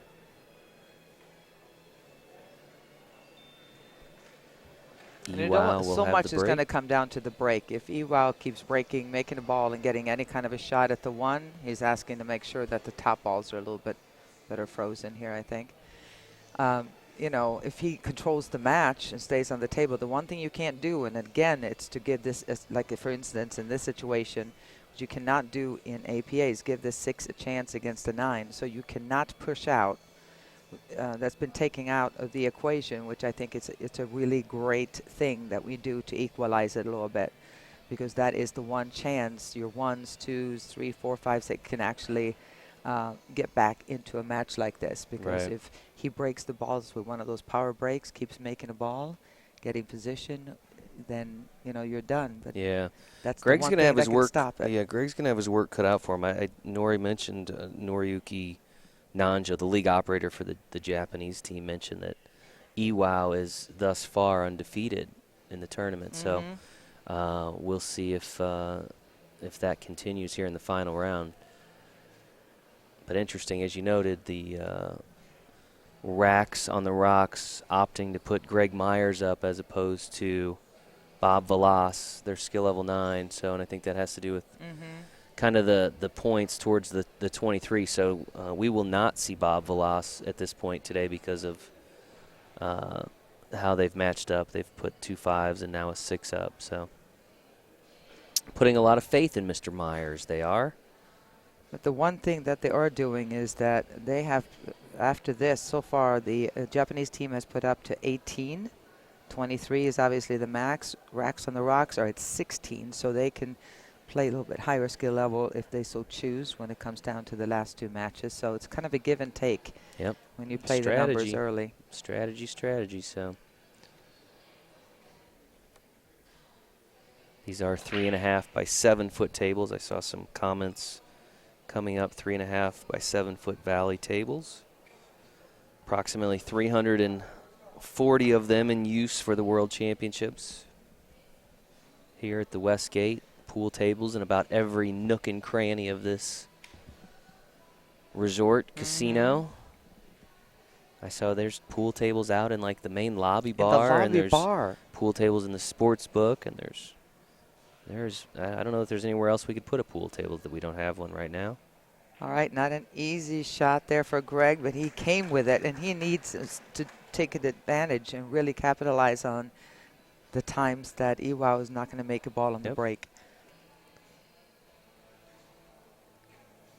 Just grab as many points as he can, and then all of a sudden you realize he's liable to stop Iwao from getting, it's quite a bit difference between 46 and 75. About 30 more balls he's got to make, so we'll see if he can take advantage here. Nope, but I don't care if you're a 9 or a pro. He didn't leave a very easy shot on this 2 ball. Should be able to come with a defensive shot here. I doubt he's going to try to go crazy and cut this in. You don't gain anything by it with the 3 ball where it is. Just tap it a little bit. Try to use that 9 ball to get behind.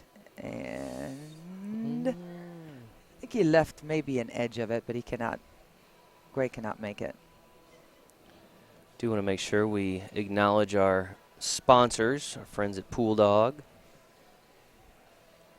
helping to bring you this live coverage of the World Championships. Encourage you to visit them online or visit their booth here in Las Vegas for all your billiard-related products that you might need. Ava, somebody wants to know what your rating is. Super 9. I don't know. Super 9. Well, maybe. But the thing is, though, we don't just pick and choose what somebody is. So I really, truly don't know. Is he going to kick this combo? Or a little bit of right spin. He's got the 5 right there to help. Oof. Yep, that's what he tried.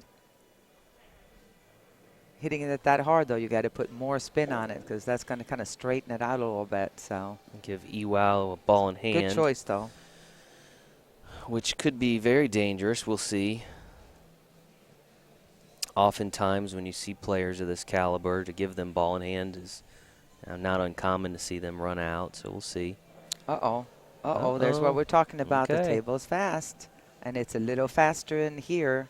Got to use that in your calculations because this cloth is not as much newer than in the main arena where they've been playing all this time. Yep, and the one thing, although Iwao is undefeated thus far in the tournament, the one thing he has not done and played in front of a crowd like this with cameras on the tables. That's and true. All that, so. Did you see what he came with there? That didn't hurt. He made a good hit. 6 ball goes. All right.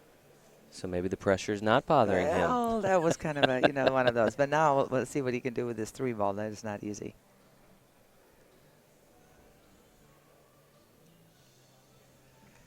Of course, Iwao, a member of the team of the Anigons. They are from Osaka, Japan. The first time we've had a Japanese team here in the final round. How do you like that save? Well, the audience certainly likes it. I Lots would of think applause from the crowd here. The Good nice cue crowd ball control there. Joined us to take in the final match here. See a lot of folks just kind of standing out in the hall watching it on the overhead screens that are here. I guess 8 balls getting started right down the hall. The opening ceremonies, I think, were scheduled for 4:30. So yep. As we're here in Pool Dog Championship Arena, there are several thousand people down the hall listening to the national anthem and the opening of the 8-ball event, which is, of course, the largest of the 6 championships. That will be decided next Saturday. Nice job hit. by Greg. Nice hit. Did not get a ton for it, but at least it's better than ball on hand. He still left an open shot here, but really good hit. We've had some folks asking about other streamed matches. One of the things you can do is if you search the hashtag APA Vegas on Facebook, wait a minute. Sorry to interrupt, That's all right. but that was an unusual miss. But I think he might have left a shot. Go ahead. I'm sorry. If you're looking for other matches, we've got a lot of folks that are streaming their teams matches down in the main tournament room. So if you go to hashtag APA Vegas, you search that in Facebook, some of those matches you'll be able to see if they have hashtagged it. So That's another place you can look for some live coverage beyond the final round coverage that we're offering. So Got it.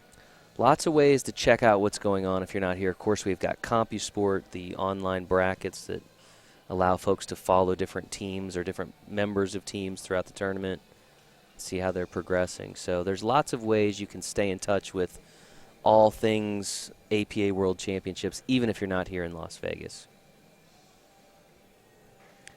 Super shot by Greg there, holding it together. And he's in good shape on the 4. A little discussion here with his coach.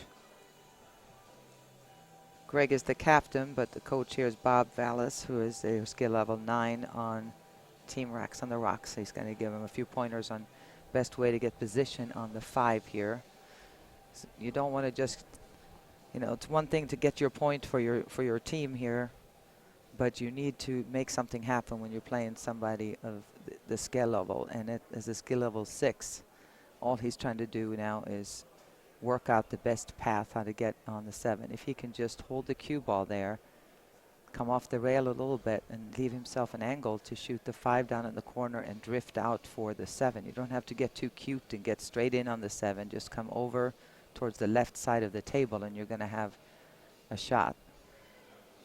Most people have big problems shooting balls that are hanging in the pocket because you can't miss it, so people don't pay attention enough on how much of the ball to hit to get position. It looks like they're going to come out to the center table is what they decided on here. No, they did go ahead and do that. All right, good. Smart move. He wanted to come off a little bit more to make center ball easier without having to jack up, but make the 5, drift the cue ball over to the other side of the table, and you get a good shot on the 7.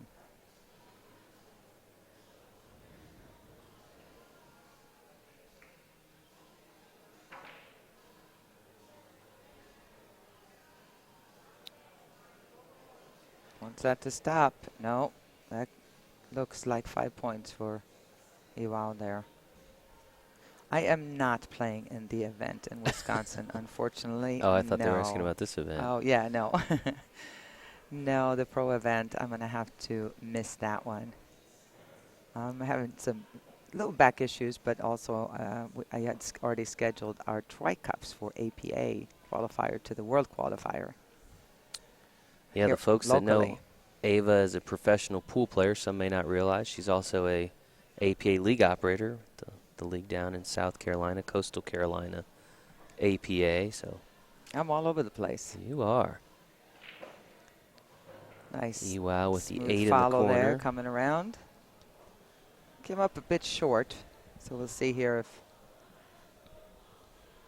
it's not a major problem, but it is a thin cut. You've got to really stay down on this. Hit it too thick, if anything, because the pocket will allow it in a little bit more than if you overcut it. Nice shot. Nice shot on the 9 in the corner for Iwao as he finishes off the rack. I mentioned some of our other sponsors here. Of course, Action Cues, Aramith Billiard Balls, the folks at Nationwide Insurance, and of course the people here at the Westgate, Ava. It's been, you know, we've already been here nearly a week, and we still have about a week to go, but man, every time we come out here, I'm just so impressed by their staff. So friendly, yeah, so welcoming, making us feel at home. I mean, you can definitely sense their appreciation for the pool players, and right. You know, and they're working hard. I mean, you look down the hallways, and it is packed everywhere. So from the restaurants to the bars to the front desk people, I mean, they are working their booties off to make a great experience for our members, and we certainly appreciate. And I know you guys warned them that there were going to be more players here than ever. Yeah. But I was talking to one. They said we had no idea. I said there are pool players everywhere. Right. just to keep up with the staff. You know that, you know, there's 4 people working in the bar. Well, they never stop. You never see them stop. If you go to the restaurant, there's a line waiting to get in all the time. And there are, you know, they're like, besides the fast foods like pizza and everything else, there are 4, 5 really, you know, good restaurants, but they're packed. Yeah. All right, Greg Myers at the table here. Greg, a member of the Racks on the Rocks team out of Peoria, Illinois. Again, if you're just tuning in, you're watching final round coverage of the APA 9-ball World Championships, where we are deadlocked 20-20 between these two teams, Racks on the Rocks and Anigons from Osaka, Japan.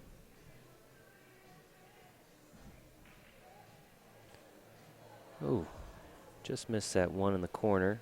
But if you're going to miss, it's not a bad place to leave it. Relatively easy, and I use that word lightly, but easy kick one rail down to make the 1 ball.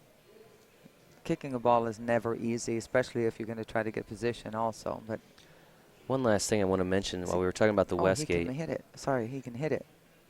If any of the folks that are no, he couldn't. if any of the folks that are in Las Vegas or that have been out at the event and maybe are home now, if you had a great experience with some of the staff here, if you go to poolplayers.com/westgreat, again, poolplayers.com/westgreat, you can nominate some of their staff, and I know, that information gets forwarded to their superiors, and I know they do some drawings for gift cards and things for those staff, so they very much appreciate if you recognize outstanding customer service in that way.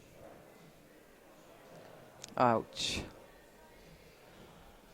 Anytime you go into balls, there's a potential for disaster unless you really know what part of the balls you're going to hit there. And he got unlucky, then went right through the 2 and snookered himself on the 2 ball. He's got a bit of a tough kick shot here. I think he can hit, oh boy. Not sure if that 6 is going to be involved or not. Looks like, no, he's got an open kick shot. Just hit it just past the 6 with some center ball and come across. They're going to have somebody watch this hit, I would think, considering. Yeah, the referee's over. How close. Oh, he's going to go the other way. Wow, that's a tough judgment call here.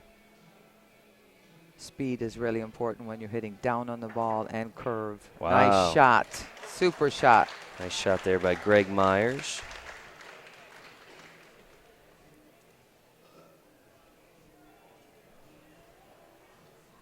We'll see how Iwao responds.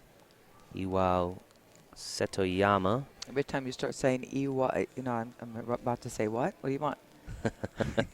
I hear that a lot. My name being spelled with Folks a W. call you Iwa. Yeah. Iwa. All right, good play. That was to be expected, and now the table is opened up. It's going to jump this. Bank jump, it looks like. Yeah, watch this. And elevate the back of the cue, hit center ball into the rail, try to jump over the 4, and make the 2. One of my favorite shots. Now, I think he did it. It's just that his aim was off. Iwao will have ball in hand. Pockets the 2 in the side there.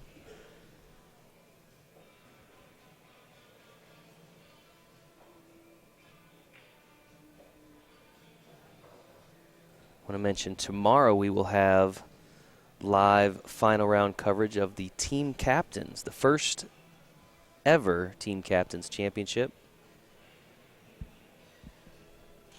And I think the day after that we'll have the Jack and Jill doubles, so we've still got a full slate of coverage to bring you. Friday we'll have the Masters Championship, and of course Saturday the big crown 8-ball World Championship.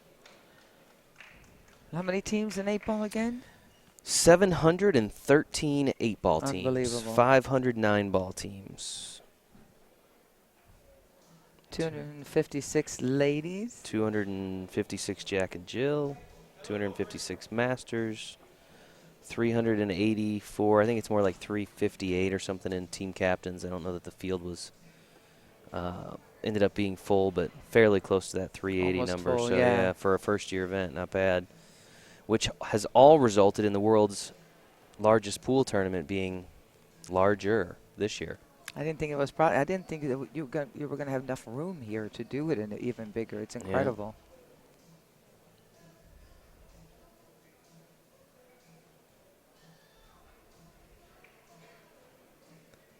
Greg Myers at the table here.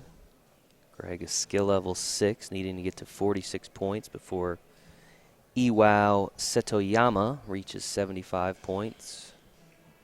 I'm going to go ahead and answer the question here just so you see what Craig's looking at. Greg is looking at is a two-way shot here. Could make the 5 in the corner and the 9-ball combination all at once. The carom 5 and the combo on the 9. In the meantime, the Captain's Tournament is very cool. Captain's Tournament is one of those where it's a whole new format. Yeah, and it's a combination 8-ball and 9-ball. Yeah, and you can have top 15. 15 is the max handicap. You can have 3 5s if you want. You can have a 3 and a 4, and a 3 and a 4 and a 9. 9s play as 7s, in other words, to count towards the total. The information is on Pool Players. Whoa, there it is. There's the combo. Nice shot. Big shot there by Greg That Myers. should help him. He took his time, did what he had to do. That's going to help him as far as confidence going forward. Yeah, if you're interested in that Team Captain Championship in that format, if you go to our website, poolplayers.com, you can click on the tournament information, and that'll give you menu options, and you can check out all the details for the Team Captains Championship, which, from everything I've heard, has been very popular. Maybe has taken a few people some time to kind of just get used to a brand new format, but from what I understand, players seem to love the combination format. Of course, players play from lowest to highest based on the 3, and they essentially play one game at a time versus the other one team. Rack, and yeah. One rack, and then it goes to the next player. They play one rack, and that continues on until it a became winner's determined. In our area, one of the more popular events by far. While they're racking the balls here, I wanted to answer. Todd, you asked me a question about comfort zone and how much money I would gamble for. I have been so lucky in my career. I've never had to really gamble it. A little bit maybe in the beginning, but mostly that was to kind of practice and because it was fun and exciting. Coming as a 17-year-old from Sweden, I felt this is like really cool. Yeah. But yeah, in my majority of my career, I have not had to gamble, so that's kind of a non-issue. What about casino gambling? Are you a casino gambler? You play it all out here? Oh, no, you're talking about that comfort Yeah, well, I'm zone. just curious. Well, you see me at the crap table. Do you play? Yeah. Okay, craps is your game. I think Yeah. I've seen you at casino. I didn't remember what you played. The crap table. It gets me every time. Well, no, Craps. every time, but yeah. Love it. All right. Oh. Good solid break, but dry. all that noise, nothing. And there's no way that Greg is going to let Iwao walk away with this match. It looks like a lopsided match, but really in reality it's not. It's 30 points difference, 29 points difference as far as how many your 9 has to go to compared to your 6. So he's very much in this. Pockets the beautiful corner. Shot. You think Iwao's picked up some patches here this week? I think he's going to need an to on get the an break extra or on the snap roll on and to take home, I think. Maybe some break and runs.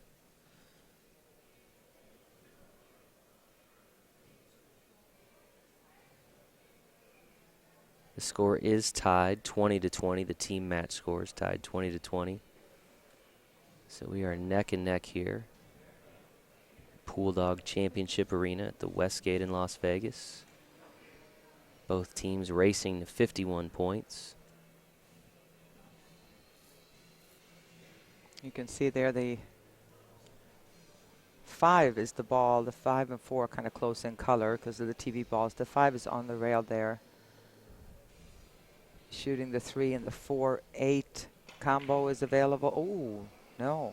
No, he's not really on. He's not on the way he has been. Yeah. I've heard people watch him play so far, and he has been steamrolling, just playing like he was the first rack there. But yeah. Kevin Marsh, we appreciate the kind words. Appreciate you tuning in. We appreciate all the folks tuning in. Nice audience that has joined us here on Facebook Live. Of course, we're also being simulcast on our YouTube channel, youtube.com/APA Leagues, as well as our website, poolplayers.com/live. And while Greg is looking this over, Corey, I'm going to answer your question. There is no advantage really making the 9 early. Most people really avoid that unless maybe, you know, an extreme situation like in the last rack. He didn't really have a good shot on the 5 other than a billiard on the 5, and he could shoot the combo at the same time. There was no other. If you had ball in hand, he would not have gone for the combination. You'd rather rack up the points. So it would have to be an extreme situation for you to go for a combo instead of a run out, unless it was a very easy combo and a tough run out.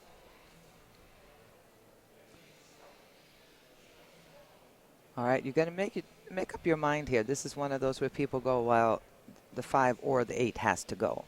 And every once in a while, if you don't pay attention enough, they could kind of get locked up in the pocket.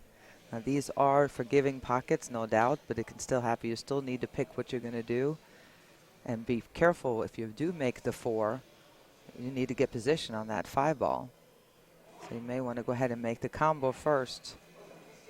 Yeah, you got to pay attention. Now this could be another one of those, Corey, where the 4-9 may be the way to go. Let's see, I'm trying to line that up now. Hi, Scott Adams.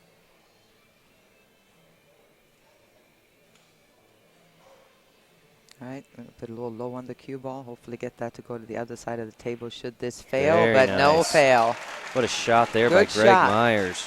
Greg strutting a little bit too now. It's kind of fun, you know.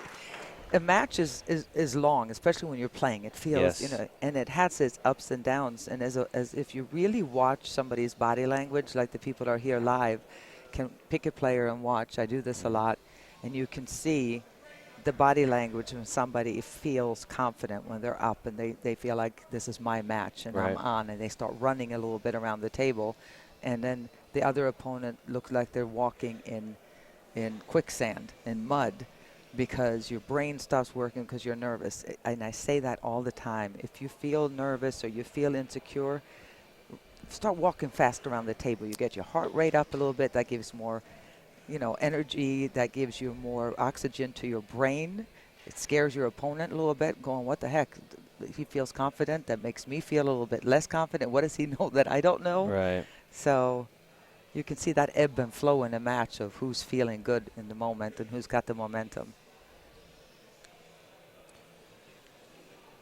Yeah, and I think coming in, you know, I mean, folks were talking about Iwao and the fact that he'd gone undefeated and how strong of a player he is, but it looks like Greg has maybe found some chinks in the armor, you know. The reminds me of the Rocky movies, you know. It's where you seem like the underdog here, but the reality is with the handicap system, you know, they're kind of on equal footing here. So, yeah, of course, absolutely. And again, the way the balls roll a little bit, and Iwao has to be careful that he doesn't take Greg lightly. Obviously, I don't think he is, but the fact that he's a 6, I mean, he's played APA now for quite a while, so he knows not to take anybody lightly. But he's made a couple of really offensive, aggressive shots where he could have taken the easier road. Right. And look at that. That's like the perfect break with the perfect outcome, straight in on this 2-ball. Made 2 balls on the break. This is really shaping up to be a really good match. one ball in the break. Did he only make one? Yeah, one ball. Oh, I thought the other one. I'm But Swedish. you're right, We count different than you people do. All right, let's see here. A little trickier than it looked originally as far as position for the 2-ball. He may want to jack up and draw this back unless he scratches in the side. Because if you follow it, you could end up hitting that 9.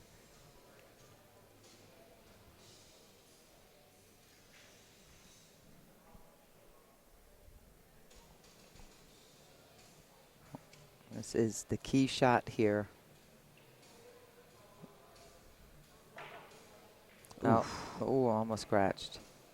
Yeah, easy shot on the 1 ball. We can all see that, but his main goal and concern was how to avoid that traffic to get to the 2-ball.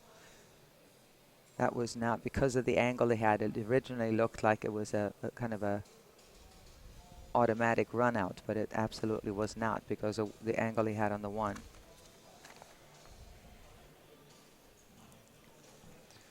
Some folks asking about our streaming schedule the rest of the week. We have tomorrow at noon Pacific time, the team captains, final round of the Team Captains Championship. On Wednesday, we'll have the final round of the Jack and Jill doubles. That'll be 3 p.m. Pacific. Friday, we will have the final round of the Masters Championship at 5. And on Saturday, We'll wrap things up with the 8-Ball World Championship at 2 p.m. Again, all times are Pacific, so if you're on the East Coast, make note of that. But still lots of action to take in here over the next several days in Las Vegas. And of course, we've got an exciting match going on right here with the finals of the 9-Ball World Championship, where we are tied 20-20. Racks on the rocks. Greg Myers at the table currently. They're from Peoria, Illinois. Curved the cue ball around a little bit there and made a good hit, but he has left an opening. Now let's see what Iwao Setoyama, right? Setoyama can do here. Oh no, he snookered. I did not see that until we got on that camera. All right. Things continue to go right for Greg. Nice shot. Nice kick shot. Not a lot of reward, though. Here's the choice. Obviously, especially being a 3.5 by 7 table, you could cut this down the rail. But if I were him, he has such an easy safety here. Getting the cue ball behind the 5 and 9. Lag the 2 down on the side of the table, and you got to hit it hard enough, though. Yeah. That should have been a better safety than that. He should have just planted that at his skill level, planted it behind the 5. Now he's got an easy shot, kick shot, and if he can't just hit the edge of it even. But those are the little things, you know what I mean? You got to really, if you're going to play that safety, play it all the way. So he makes legal contact with the 2 ball, but unfortunately leaves Iwao with what would appear to be a very makeable 2 ball in the corner. Rich, the captain's tournament is for captains only, no co-captains. So for the folks at home that are interested in potentially getting involved in that event, we'd encourage you to start your own team as a captain here in the fall session and perhaps make it out to Vegas in yet another format. Iwao misses the 3 in the corner. Something is off a little bit here. I'm not sure if he is really nervous, if he is intimidated by the room. Yeah, well, he started so strong. He started with the break and run and now has really, I don't know, appeared almost frustrated at times. But speaking for somebody that has been competing on television for 35 years, I still get nervous when I get there. Yeah. Everybody you talk to, and it's not just it's the stage itself. Here Right. you're in the finals, so it's a lot of money. There's room is packed in here with people. Couple hundred people here people live at home watching. In Japan are watching, and Yep. Osaka are watching. People here in the state. I mean, it's pressure. And if you have a little period where you don't perform to your ability, you almost get embarrassed. Like you go, okay, I just want to go home now. This is Right. you know. And it's a fight or flee thing. You got to make up your mind. You want to stay here. You're here. You might as well fight. Right. But you feel like you want to just go out and take a break or do something.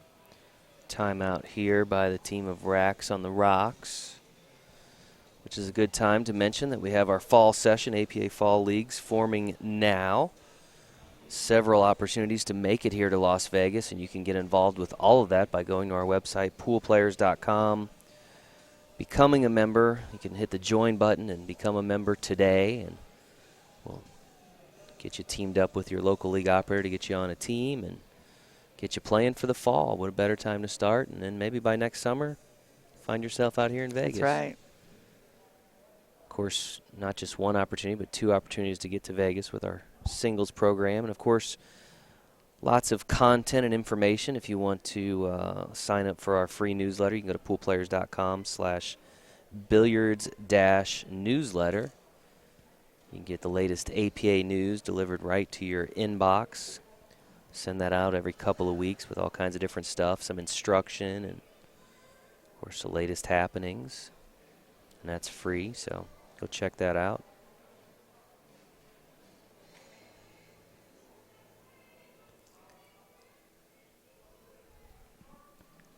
Looks like a combo here. If you place high, you might visit that 9 There ball. it is. 9 shot. Nice shot. Lots of combos for Greg Myers Yeah. today, it seems Playing like. smart. Nice little, it was actually a billiard. He kind of had a 2-way there, but he played that really well. Another 2 points there for Greg Myers. I see Murakumo, I'm sorry if I butcher your name there, sir. But he's saying that he saw Talking about how Iwao dry it put is in in eye Vegas. drops, yeah. And it is very dry. It is. Even after, it's like every day we're going to get more like raspy voices as we go along. Yeah. It's Yep. Vegas, Vegas, Vegas. That's what Vegas is known for, Yeah. hot and dry. Although we did get some rain the other night. Big storm that rolled through a couple nights ago. Yeah. Well, you know, all this talk about, and Iwao is not obviously playing up to his speed. I'm not taking anything at all away from Greg Myers. He's really taking advantage of his opponent's mistakes, which is what you have to do at any skill level. But I mean, he's Right. really come with some smart shots. He is not, you know, he's not punishing himself if he makes a mistake or misses something and hangs with his head. He just gets up and tries to do the best he can next turn at the table. So. Score is tied 20-20 between these two teams. We had a 17-3 split in that first game in favor of Racks on the Rocks, and the Japanese team Anigons returned the favor in the second match, splitting 17-3 behind a strong performance from Saki Matsuda. Now we find ourselves in the third round here, where Iwao and Greg Myers battling it out. Iwao, although he's leading in terms of the score, also needs 29 additional points. So depending on your perspective, you might say Greg Myers is in the lead here. Yep. Needs less points overall for a win. So still a long way to go here in this third match. Again, you've got a skill level 6 and a skill level 9.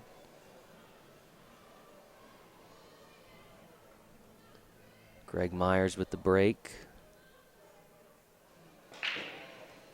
Pockets, Powerful break. Great break. balls on the break. Holy smokes. Did you see how he got balls. through that all the way through? And then this is what really stinks. You make 2 balls, almost 3. And you can't Great get to the break. And snookered.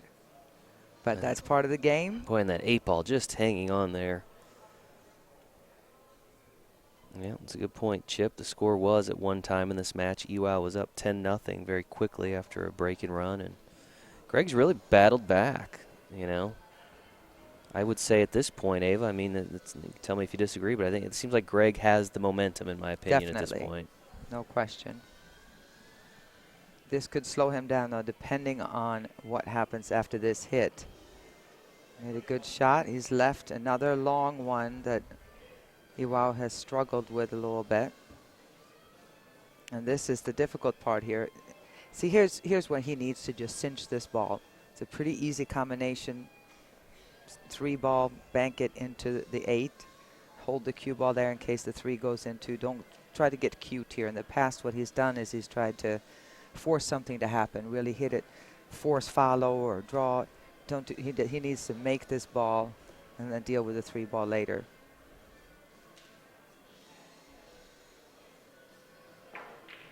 There you go again. Oh. Same thing. Oh, it's all right. They got the Picked up billiard that on 8 the ball. 8. Did not get any reward though. Can he make this 1 ball? Yeah, he can. He can.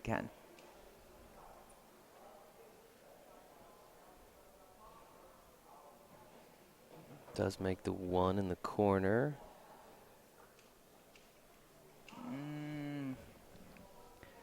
Not what he had hoped for on the 3. Got a little too far to play the 3 in the side. Let's see if he's going to go defense here. Just tap this a little bit.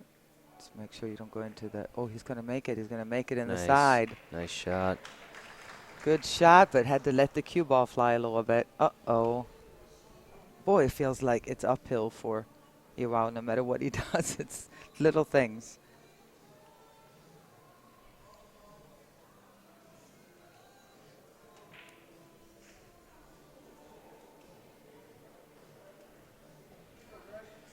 Going to bring Greg Myers back to the table.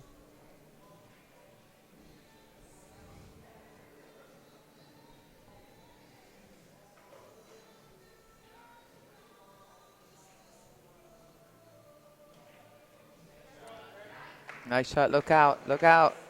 Oh, he got away with it. Nice cut.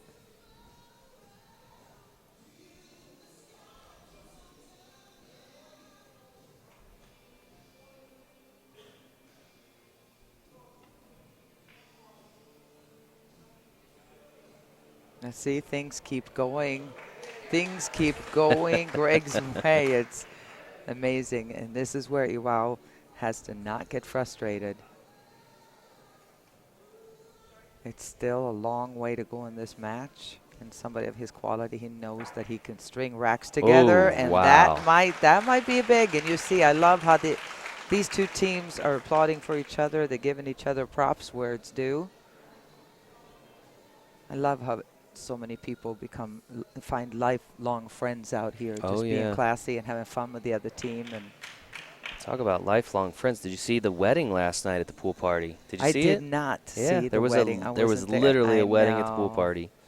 Of course, lots of folks that meet through APA and relationships that develop through APA. Well, for this particular couple, it was such a, as the 9-ball gets pocketed there, it was such a big thing that they wanted to come out to the pool party and celebrate with all their fellow pool players. So, kind of cool. We have Andy and Jen, who also started dating through the APA League way back in, I think it was about 8 years ago. Yeah. Could be wrong on exact when they met and really started dating, but they're getting married on Thursday. So I get to be here for the wedding, so that's going to be fun. It's not uncommon to see weddings out here. Now, the uncommon part about last night is I've never seen one at the pool party. At the pool I've party. been doing this almost 20 years, but again, lots of weddings, lots of relationships that started through APA, and it's a great thing. It's about a lot more than pool. I think that's for those that are watching that aren't involved in APA. Pool's obviously a big part of it, and it's the catalyst that brings us all together. But at the end of the day, it's really about a lot more. It's about community. It's about relationships. It's about people. And hopefully, we like to think it's about making the world a little bit better place. So you can see lots of folks being entertained here in the crowd. Hence the slogan, have fun, meet people, play pool. Yep, somebody pretty smart must have come up with that. Yeah. I don't know who that would have been, but somebody was smart enough to come up with that.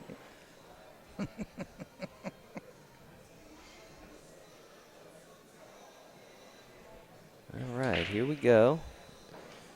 Boy, lots of strong breaks here.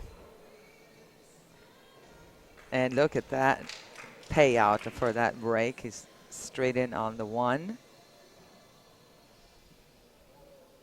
2 balls on the break. Now the trick is getting down on this 2 ball. If he has a little bit of an angle to where he can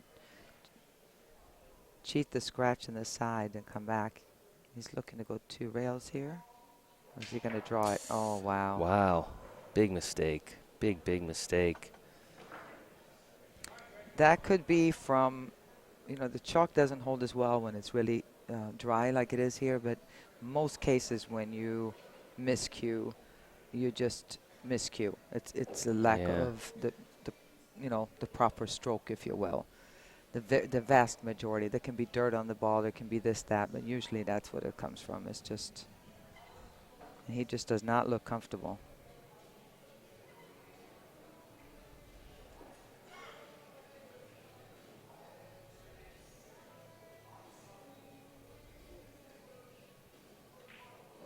Greg capitalizes by pocketing the 1 in the corner. I think most of the folks at home were as surprised by that miscue as we were. Mm-hmm. It does happen, though, sometimes, right? Oh, of course. It happens. Any level of the game, from beginners all the way up to the best pros in the world. I mean, that's miscue is, especially when you're drawing the ball back quite a bit, you're really trying to draw it and put some English on it. Now you're hitting less of the cue ball, so it can definitely happen.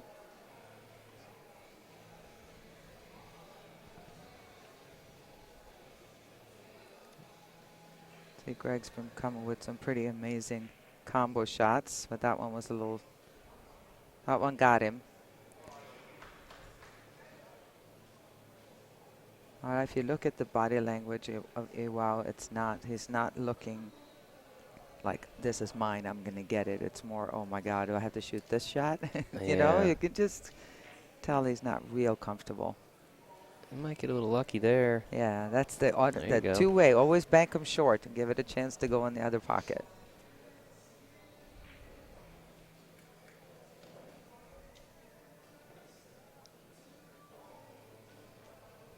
Yeah, you can see from his body language, he's just not, he's fighting it. And again, he's a 9, so he's going to still continue to pocket balls, but you can see at times visibly frustrated in his reaction to his shots. And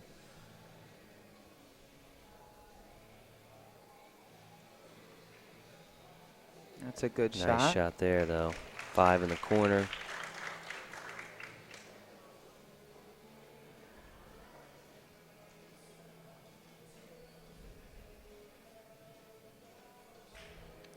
Now makes the 6. Turns his attention to that 7 ball. Again, they are using the Airmyth Pro TV balls, so that 7 ball is a brown.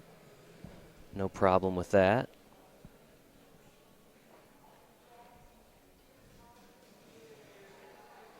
And finishes off 2 points in the 9 ball. So nice response there from Ewau after the miscue.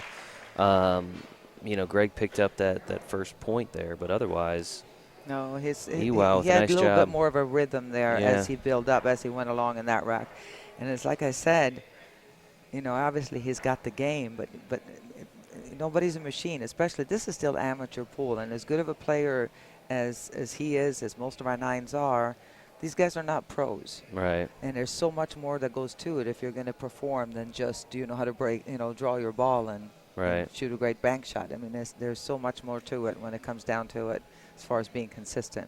Robert from West Florida APA. I know Robert's asking about the tables. The tables actually are open for finals. They're actually open overall with the exception of Mini Mania. So all the Showdown Series rounds and the World Championships rounds, all open tables. So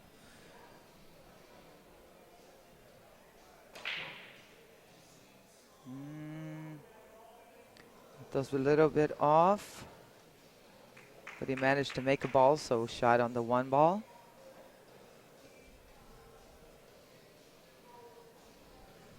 This is an opportunity. This is definitely break and run world opportunity right here. Add to the patch collection. Yeah, he could.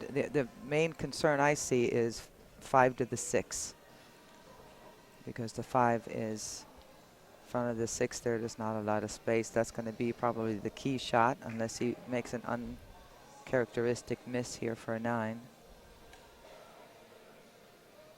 Getting all the way down to the rail for the 5 is what he needs to do. So he needs to really take a look at 3 to the 4 here. You get the angle.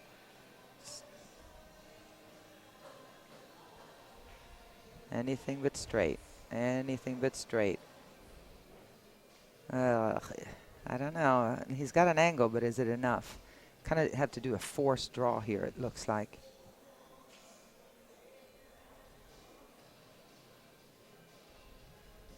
Maybe he can follow it, come up.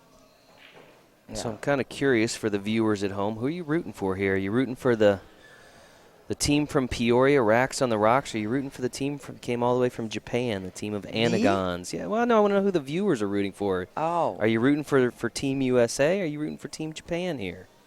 Are you rooting for Peoria, Illinois? Or are you rooting for Osaka, Japan? Who are you rooting for? Let's hear you.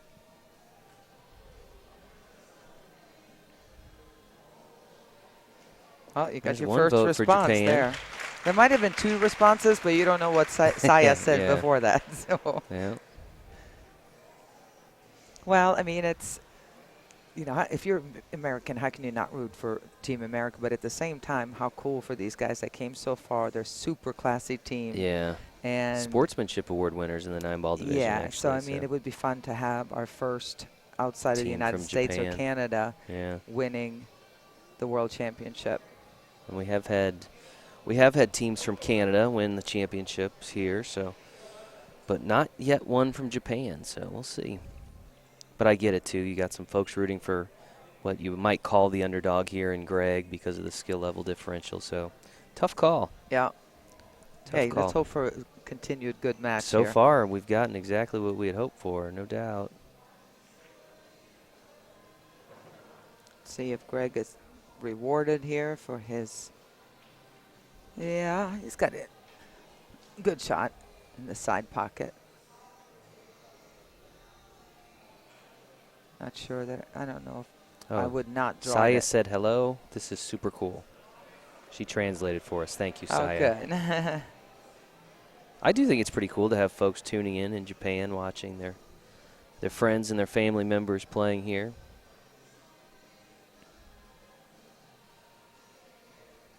All right, so he's going to draw this. I think I would have liked to follow this down bottom cushion and side. Kind of follow it, but with more of a center. That's difficult when you jack up like that. The shot looks so easy, but as soon as you elevate the back of the cue, not only is your aim off, but the slightest bit of accidental English that you put on, right or left, when you jack up like that, is going to be magnified, and the ball kind of throws. So it's you want to avoid elevating the back of the cue at all costs.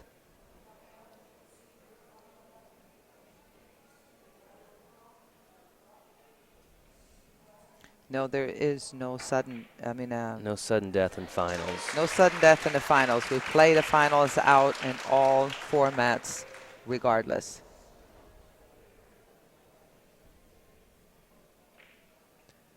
Ewell finishing off the rack. So Ewell starting to come alive here once again. Perhaps another momentum shift or ebb and flow, as Ava mentioned earlier, to the match here.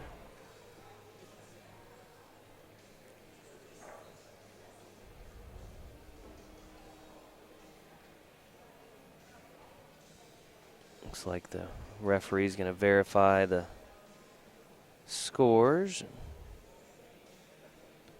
course, we should mention our friends once again at Pool Dog, our presenting sponsors of our live streaming this year. If you go to pooldog.com/APA Champs, they've got some exclusive offers for members. I know they got some special discounts. I know they got like a free towel offer with purchase and some other things. So make sure you use code APA Champs when you go there. And they got a great Facebook page too. I know I should mention that. They've got awesome instruction and things that they offer on their Facebook page. So hop over there, give their page a like, let them know how much you appreciate the coverage of the streaming and everything that they do. I appreciate that they let us have Frank hang out with us Yeah, Frank's up here. hanging with us here in the booth. Yeah. So we don't miss our own puppies back home. Oh, come on now. Frank's no Louis. Yeah. He's a little stiff for my taste. Kind of not a lot of life to him Frank's right now. kind of looks like my Roxy. I got a boxer at home, and he's a bulldog, but same kind of look a little bit you smaller. have a bulldog? Boxer. Oh, boxer. Yeah. boxer. But still kind of the same. Yeah, a little, same. little bit the same. They all look like they ran into a wall. Yeah. All right, let's see here. 1-4 combo. This is not easy. I would definitely duck. Call me old with bad eyes, but these combinations I'm not crazy about. And then you got to try to get a shot from there. Oh, he went backwards. Holy smokes, look out, look out. Wow. That's the other thing, that any time you come with that big shot, I mean, a backwards cut like that, but you're going to have to let the cue ball go. And any time you don't know where that cue ball is going, it could be bad news. Look at that. Nice shot. There you go. There's the answer there. Pockets that with authority. If you jumped over a little bit of the edge of the ball there, if you're good enough to jump with your own cue, you're welcome to go for it. Somebody's asking about where you run leagues out of down in Coastal Carolina APA. We are all over the place, Johnny. We have a lot of different bars. We have bowling alley. We have Shore Theme Billiards is our pool room there. We have break time billiards up in Wilmington, Rackham, Orton's, a whole bunch of billiard rooms, but a lot of other locations as well. Smaller places, too, so too many. Plenty of options. Let's put it that way. If you're interested in playing, go to our website, poolplayers.com. Hit that join button. We're going to get you on a team, in a location. No worries. Fall sessions forming now. No better time to do it than today. Another combo here. No, this is going to be a safety. Oh, there we go. Nice. And a good one. Colby was asking about the great breaks. That sets you apart. Well, I mean, the main thing is is to hit the one ball solid. Choose what you want to do. There's something called a cut break you can do, but if you hit the one ball solid from a bit of the, one side or the other, it's usually what works best. But if that doesn't work, you're not making balls, by all means move it more towards the center of the table if the sides don't work. Make sure the rack is tight, that the top 3 balls in particular are touching. Nice, nice, nice, nice. Check that out. Oh, my. Some love from the crowd and from Greg. Oh, my. And from all of us. That was a good kick shot. Oh, look, so we got a commenter that was the groom last night, Joey. Joey, congratulations, buddy.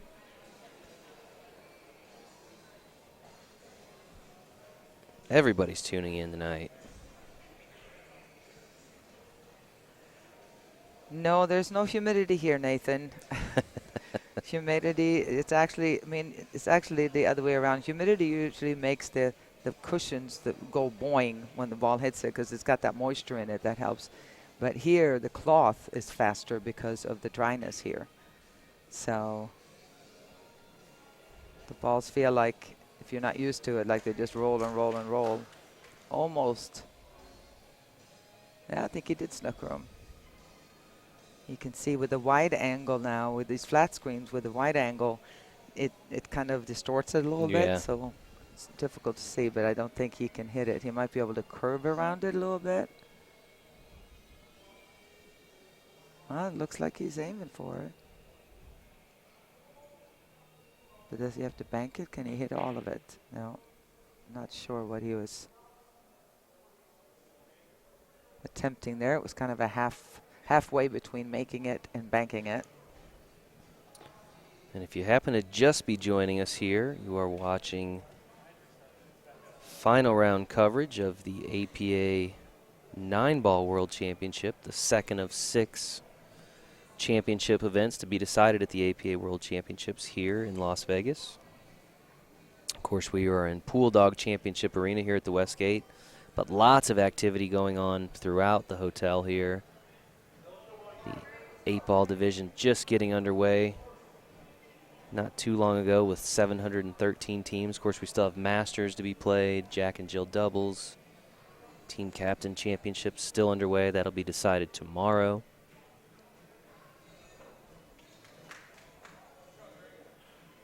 Lots of other things going on while we're here too, Ava. I mean, I know Jeanette Lee, I heard her next door earlier, and Dr. Q and Florian and lots of, I've seen some other pros. We saw Vivian earlier run around, Vivian Villarreal. We saw, I think I saw Corey Dool earlier today, and I know Mike Massey's been here, and Lee Brett. So just, you never know who you're going to see. Yeah. Oh, Bustamante. Saw Francisco Bustamante as well. Uh-oh. Uh-oh. Yeah, I was real surprised. He's taking challenge I was surprised to see him. Clothing booth. Because I mean, he's not U.S. based, is he, Francisco? No, but he comes over here and plays in different events or whatever, and then kind of sticks around for a while. Sticks around, yeah. He's out of the Philippines. Very good guy, yeah. Of course, he was actually inducted into the Hall of Fame the same year Terry Bell and Larry Hubbard, APA founders, were inducted. Really special night for APA fun. In general. And there we Greg go. Myers, 2 more points. Picked up a good 5 there, so we got a close match. We got a close match here. He's still the underdog from here points-wise because they both need 22, right? Both need 22? Yeah. Yeah. But considering the skill levels, yeah, it's the same amount of points, but, you know, he's got a little bit more work to do as far as that goes. It's a little easier for a 9 to grab 20 points like that than it is for a 6. But Greg definitely has proven he's got game. So a lot of it, like we said, is going to come down to who's going to get a shot after the break.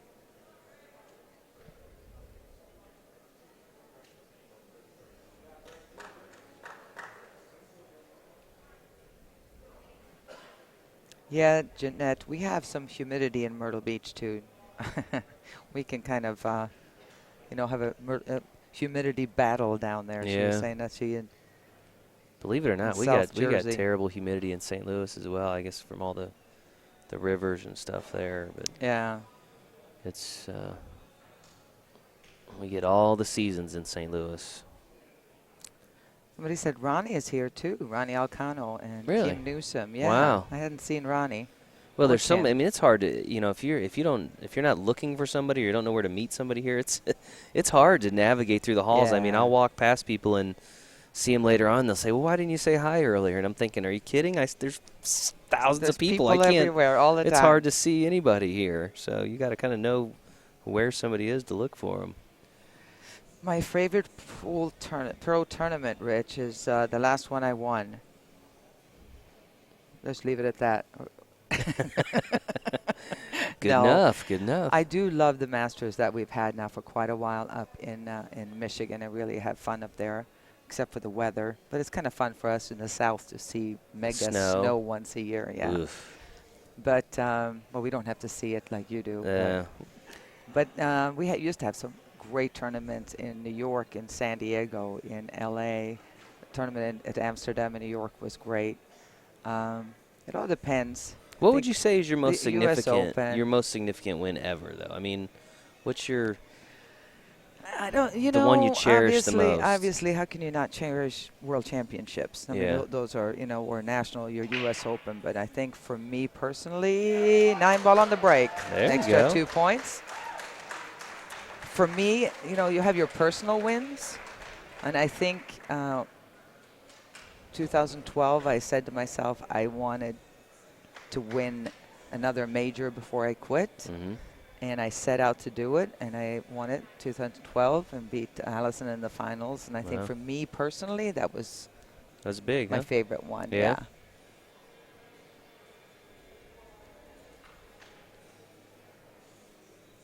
All right, so inching his way. Now he's down to needs just 20 points. Ewau needing 22 points. So again, very close match here.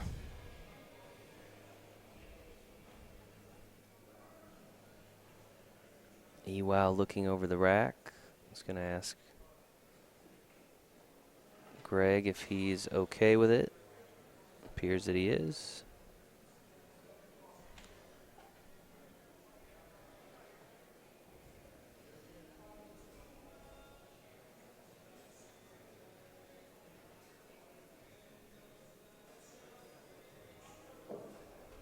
So I'm guessing you still have a lot of teams that are playing in the tournament, right? You probably just had a new wave of teams show up from your league area. Yeah. So that's got to be challenging, trying to keep up with them while you're I bounce here all over doing the place. commentary each day. And that's, trying to find them and trying to. There's no way to watch every single one of them because. How many do you have total? Like how many total teams did you have come out? What did I have? 12. 12. Wow. 12 teams altogether. Representing Coastal Carolina APA. Awesome. And we haven't had a situation yet where one of those teams found their way to the finals and you had to call that match. That would be interesting, right? That's a matter of time. No, I almost had that last year. There was one time, remember last year my godson was getting married? Oh, that's right. And I wasn't able to be here. That's right. And I had one of my singles players was one match away from making it to the final day, into the semifinals, to be on the live stream. So I told Mitchell, I said, he wins tonight. I'm getting on a plane, and I will be out there to commentate. That was Brian Lattimore, and it was, but he ended up losing. But I would have been out here. Ewau signaling for a referee to watch the shot here. Again, there are 2 referees in the final match here that observe, but they only basically get involved when requested by a player. So when you see the player signal for the referee to come over, that's kind of what's happening there. I think Greg is looking to see if this.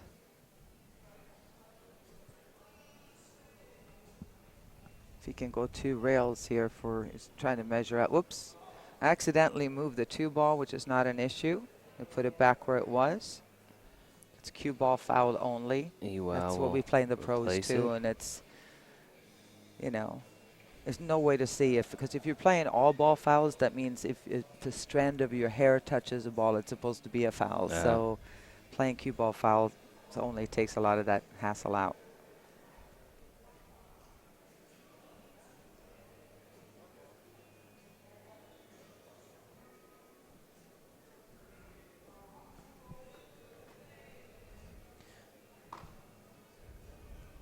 Beaufort, South Carolina, or is it Beaufort? I can't remember, but no, John, that is not. That is farther south than us. All right, let's see here. If he can pull this off, this would be a great hit. Oh, wow, missed it by a few millimeters. Yeah, that was a great try. The one good thing he's got going for him is more than likely there's going to be 2 points here for Iwao. Getting on this 3 ball is a tall order from the 2. He'll probably put himself in a good position to play a safety. You can hit and stick if you get the cue ball down to the other side of the table, or get dead straight in on this 2 so you can draw it straight back. Because I do believe the 3 ball goes. No, it does not. So no reason to go crazy.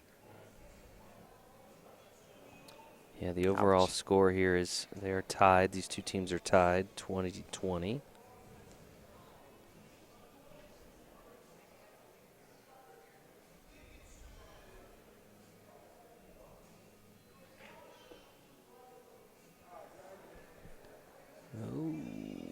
Oh, very close.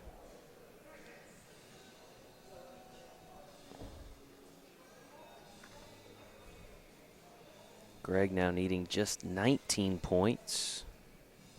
Iwao needing 21.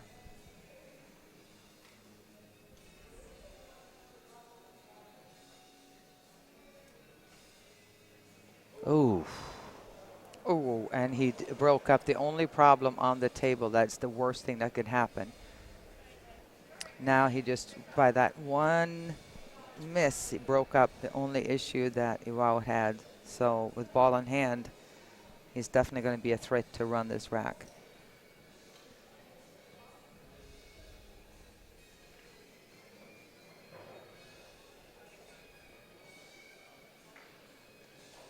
Oh, this is the third. Here. This is the third match, Joe.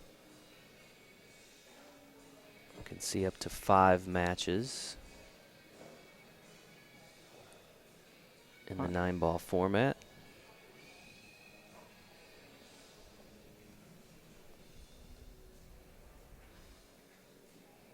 All right, this is the key shot here. Come out far enough to get a shot on the 6 without getting too far. All right, got a little bit too far, so he's going to have to do a little bit of maneuvering here to get on the 7. And you can't see it here, but he just grimaced pretty good. It's not where he wanted to be.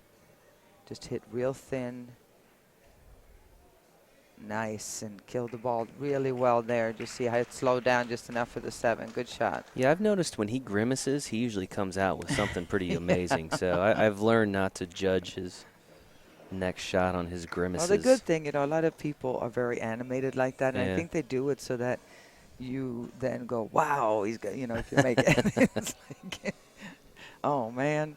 I see that a lot in the pros, too. People shake their head. And Mike Siegel used to be the greatest at that. He would go out, and then he'd go shoot it and go straight in.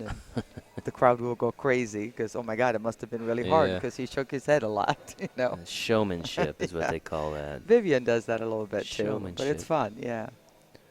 Well, Iwao with some showmanship here, shooting on the 9-ball. Pockets it in the corner. Banked it in. Picks up 2 more points. And we are inching ever closer to a conclusion in this third match of the 9-ball World Championship. Iwao now with 62 points, needing 13 more. Greg Myers still needing 19 points. So Iwao now with the momentum. We'll have the break as well. Overall match score tied at 20 apiece. Both these teams racing to a total of 51 team points.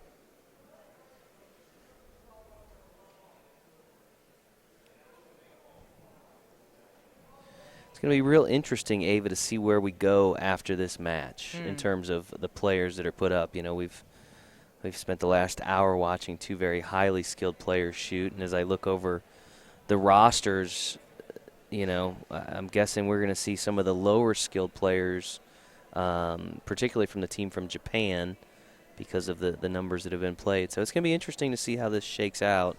Yeah. Because this third match has been very close, and the point split ultimately will be closer than the first two that we've seen. So. Well, you're going to have a 2 or a 3 representing the Japanese team, and you're going to have a 3 or a 4 or a 2, 3, or 4 coming up for Racks on the Rocks. And it's interesting. I mean, the 9-ball, thing I love about 9-ball is that it's such an equalizer. The 8-ball is an equalizer as well, but you have to get to that 8-ball to win. Right. So a 7 that is on can control the match a little bit more. But in 9-ball, because of the point system, I love APA 9-ball. I have to tell you, I didn't know anything about it when I first took over the league. And that's saying something, because really you're like conditioned for professional 9-ball, or however you want to term that. But yeah, but it makes every shot, I'm a big fan. Every shot is important.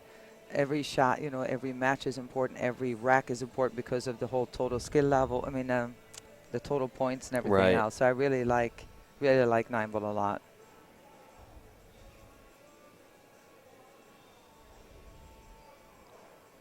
Iwao Setoyama representing the team of the Anigons from Osaka, Japan. We mentioned a couple times, but this is the first ever Japanese team to make it to our final round.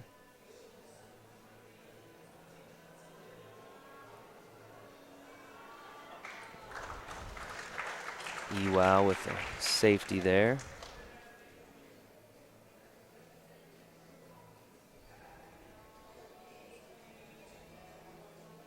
Ava, some folks have asked about Mitch. What's Mitch up to these days? Mitch is, he's in Pinehurst playing golf today. Poor baby. Yeah. He's got a podcast, a golf podcast. Been very involved in that. We're going to go out to Atlantic City, actually, to do commentary, him and I.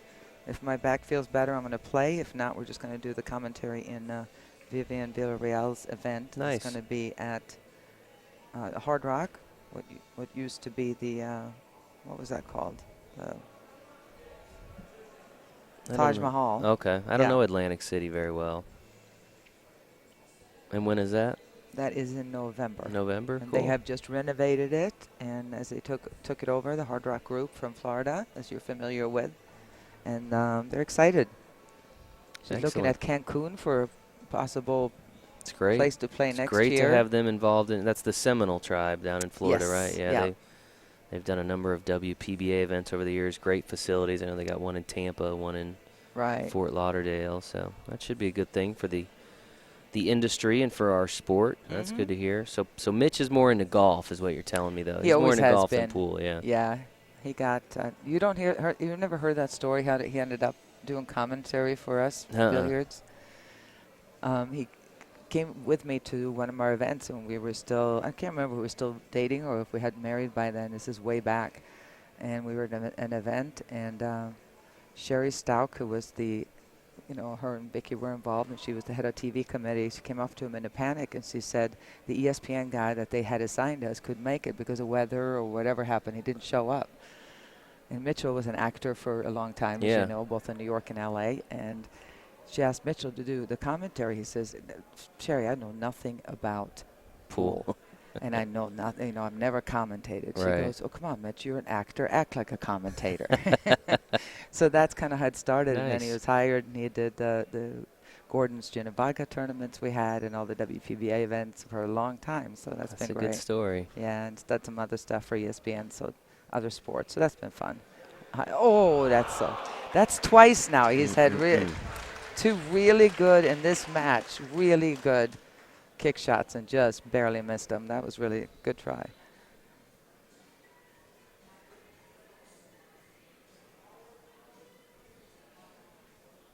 Now Mitch has a twin brother. Does he have a twin brother? Mitch? An identical twin. Yeah. Okay. Yeah. I'm not too ashamed to say his brother was on 90210. Yes. Didn't he? Yeah. Okay. Yeah. That's what I've seen him in, yeah, because they look identical, and so And Mitchell did One Tree Hill, so a lot of people got them mixed up there back and forth. That's pretty cool. And does he still do any acting, or No. not so much? He's kind of retired these days. Yeah, he acts tired when I ask him to do stuff around the house. That's about the only acting he does now. Well, Ewau continues to rack up points here, getting ever closer to that magic number of 75.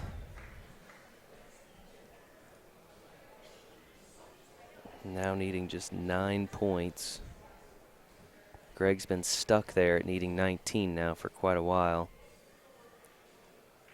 Yeah, Ewau struggled there for a while, but he started going. He's okay. definitely turned it on. It looks like he did what you also have to do, and I've done that plenty of times in the pro match.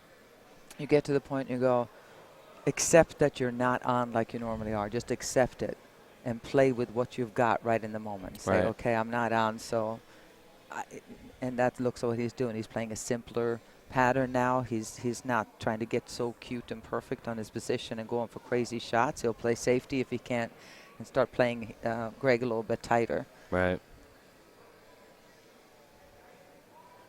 I always said that this game's easy when you're on and you just run out. But yeah. got to get through those other matches too. Pockets the 8 in the side.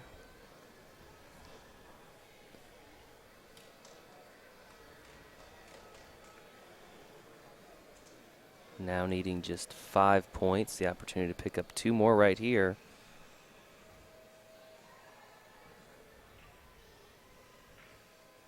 And can't quite run that 9 ball down to the corner. An opportunity for Greg to pick up a quick 2 points here. Says, I'll take it. And again, we'll see if Greg can turn it on here, but it also could have be a major difference in total points. If Ewau had stopped in here and made, a couple balls on the break and Greg never saw the table again, that would have been 75, 20, 27? No, 20, yeah, 27. But now if Greg can make some balls here, that could change the total score once we get to that point. So we'll see if that really comes into play. Some folks asking about the prize payout for the teams. Yes, there is a $15,000 very large check that you see behind the World Championship trophies, but I will be upfront in telling you we actually pay them out in cash here at the event. So the check is obviously more for photography and sentimental purposes, and but they actually take cash home, or at least they take cash from here. Yeah, whether and the then cash makes it home is through the another thing. casino. Yeah, yeah. So I always tell them afterwards, don't leave it all here, please. But well, we like to give them the big checks too. They like to pose for pictures with it, and absolutely, it's all about the experience here. So that's kind of how that works.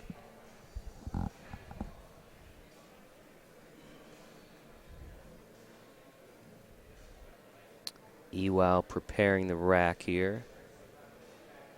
Ewau, member of the team of the Anigons out of Osaka, Japan. Ewau needing just 5 points, but currently Greg Myers has the break. Greg of the team of Racks on the Rocks out of Peoria, Illinois. Greg needing 17 points.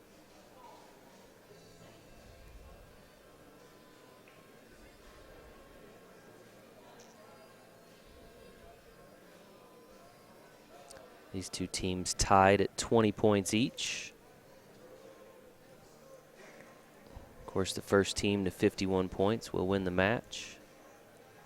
And we do have a packed house in here. Oh, yeah. Jason, I don't know. I see off to the side here, I see about 5 Couple or 6 seats in this chairs, last but row, that's yeah. about it. The rest of the house is full. There's people standing in the opening. See if Steve can give us the room shot here, just to give folks a little bit of an idea of what's going on here in Pool Dog Championship Arena. Lots of folks coming in to check out the final round. You see all the folks down the hall watching on the overheads. No shortage of folks this evening. Getting a chance to see how this 9-ball World Championship comes to a conclusion.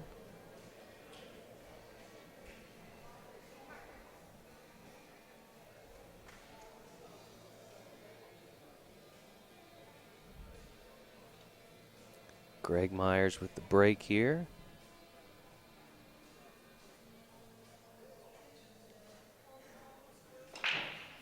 Pockets the 2 and the 8 and 9 and the 9. And 9. That Wow. doesn't hurt. Now, like I said, that 1-9 ball that Iwao missed could be huge. It could be end up being a win for Racks on the Rocks with Greg Myers. But if nothing else, the difference here, he is now, instead of being on 29, he's at 34 and breaking again. 12 points down. But with the break, Iwao needing 5 points. That was huge. Steve making a little correction, okay. Greg Myers needing 13 points.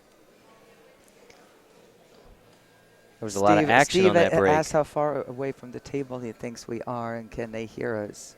We've been kind of told that they can't because we are quite a ways away. I can't really see the table up close. Yeah. And we have a screen here in between. Yeah, there's a soundproof plexiglass, I don't know how you describe it, around us. You can kind of see it there. I'll kind of wave back behind the cameras here. If you can see my hand, you can see me giving Ava the bunny ears there. So you can kind of see us back here. But so you can see there's some plexiglass separating us. So we do try not to interrupt the match itself. Right. We're probably a good 20 some odd feet, maybe and we 25 have music feet from the going table. in the background. Right. House music playing. And if you're concentrating, you don't hear anything. Right. If you're off, you might, but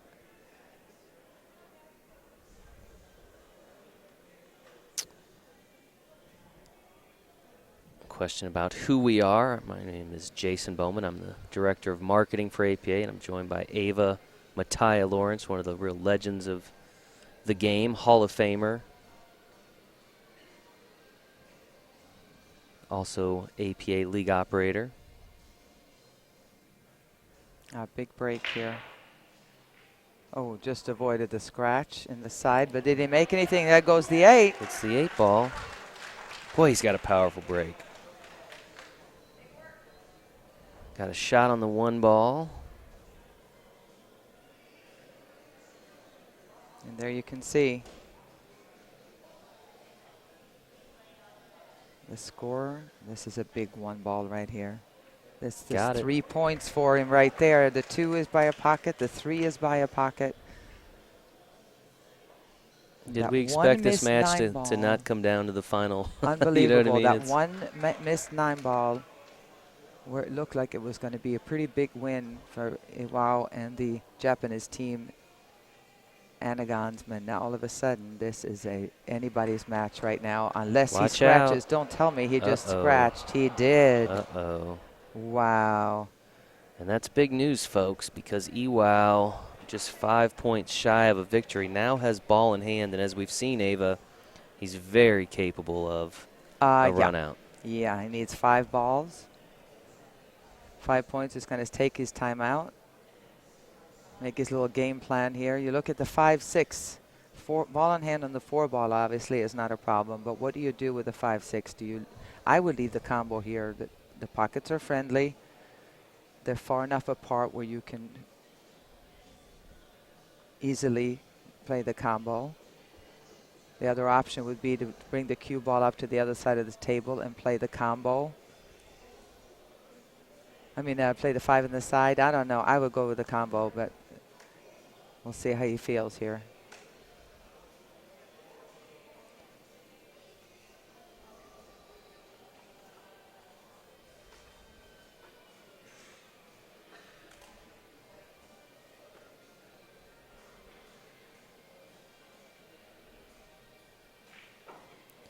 Now you came up.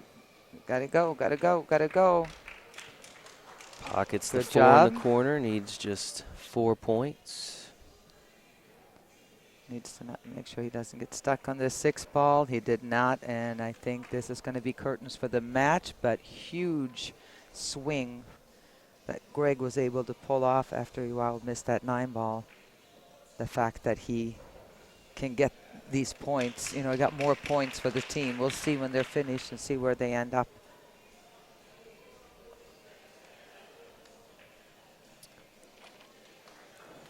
Well done. Down to the 9 ball. And there you have it, folks.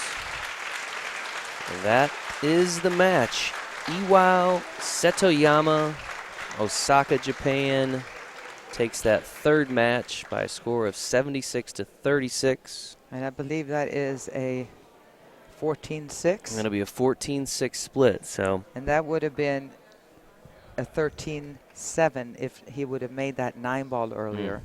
So that was a big turnaround. Big turn in the game. Folks, we're going to take a quick break while the players decide who they're going to put up next. We'll see a word from our sponsor, and we'll be back in just a couple of moments.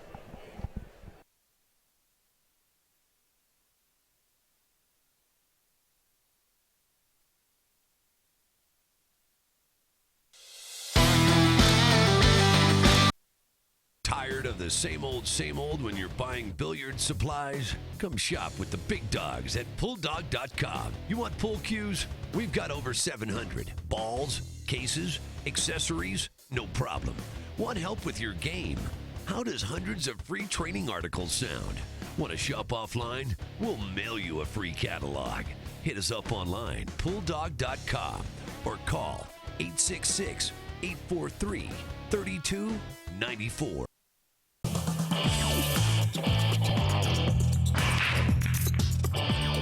You don't have to play like a pro to enjoy the game I love.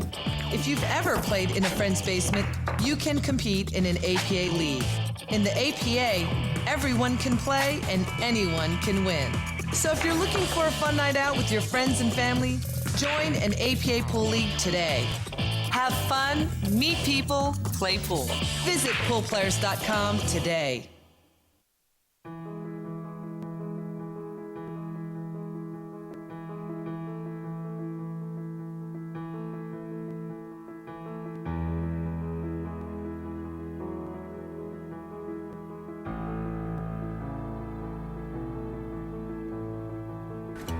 We come from all walks of life. Different backgrounds. Different abilities. We all have different reasons for doing what we do. But we're all one. One love. One passion, one big family.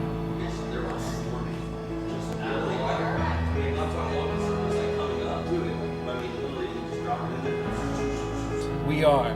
Our American pool players. American pool players. American pool players. And this is our league.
Tired of the same old, same old? Looking for a night out with your friends? Let me introduce you to the game of pool. I'm Jeanette Lee, the Black Widow, and playing in an APA pool league is both exciting and fun. Whether you've ever picked up a cue stick or not, you can enjoy the sport I love. In the APA, everyone can play and anyone can win. So grab some friends and form a team in the world's largest amateur pool league. Have fun, meet people, play pool. Each year, thousands of people from all walks of life head to Las Vegas chasing a dream. Pockets the 8-ball, avoids the scratch. What a match. What a match, and what a comeback. What begins as a hobby on a pool table in their local bar or pool room evolves through hard work, dedication, and even luck There it goes again. Oh, my God. Wow. into something bigger, something greater than anything they could have ever imagined. I've got a 14-year-old boy at home that we play a lot in my garage, and because of that, he got to see me win this thing, and that's huge for me and him. Few ever envisioned playing on a stage of this magnitude. But once they step foot into a sea of pool tables, as far as the eye can see, 317 tables at this year's event. We like to call it pool playing heaven. the dream has been realized, and the competition begins. For nearly 10 days, they live this dream. And for a select few who manage to persevere, they return home champions.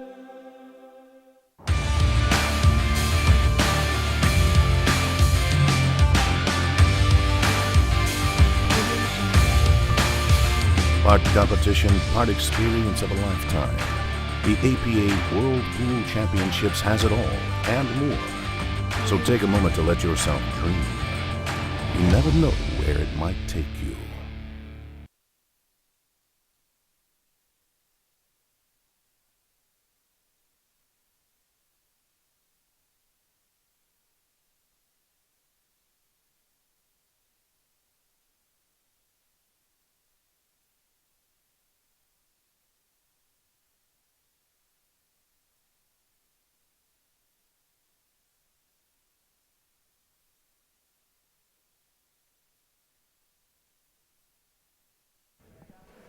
All right, welcome back, ladies and gentlemen.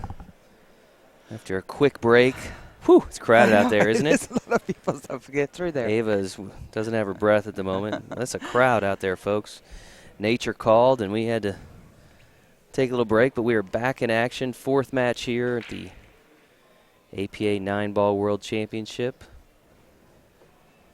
We have the team of Anigons now leading, I believe, 34 to 26 in the overall match score. We have from the Anigons here, we've got Daiji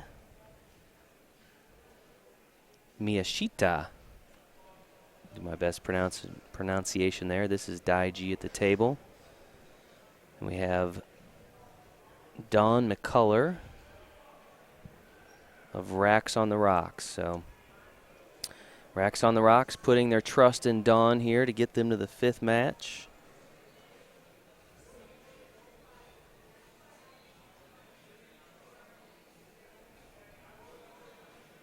Daiji trying to close this out in the fourth match if possible.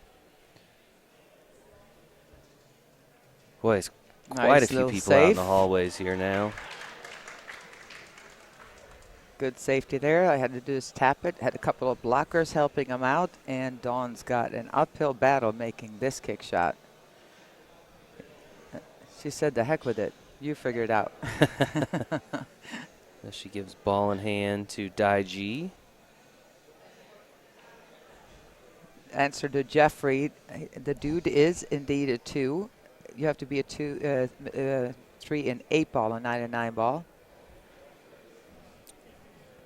2. Dawn is a 3, so we've got a 19-25 race. Daiji needing to get to 19 before Dawn gets to 25.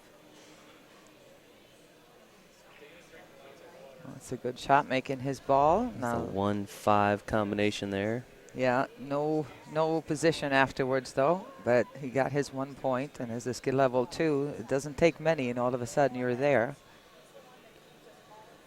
Yeah, that's the interesting thing as we get into these lower skill levels. The races are so much shorter, you just don't know. Hi. Hi. Some folks stopping by to say hello off camera. All right, good position here that Dawn has on the 1 ball. The 2, if she can give herself a little bit of an angle this, she could end up with a 2 in the side, or she can tap this in and she can play the 2-6 combo. No, she played it smart. Is she going to get past? That was just enough. Good shot, Dawn.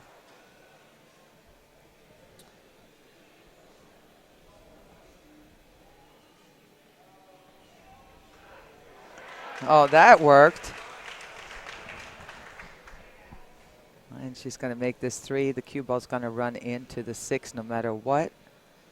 She's going to just take those points, and then she's left herself a tough one. But Dawn just gets up and shoots. She wastes I like no time. No, I like her style.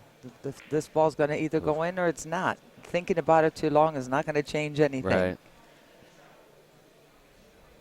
So she picked up a few valuable points for her team there, 3 points. You know, we talk about this all the time, but here we are in, you know, late stages of a final in the APA World Championship, and here we have a 2 and a 3 Yeah. that are going to be very crucial to the outcome of this overall match, and that just says a lot for the way that you know, the APA leagues work, and the, you know, when we say everybody can play and anyone can win, here it is right in front of you. Right. So now here come the funny. He's no 2. He's been at the table, what?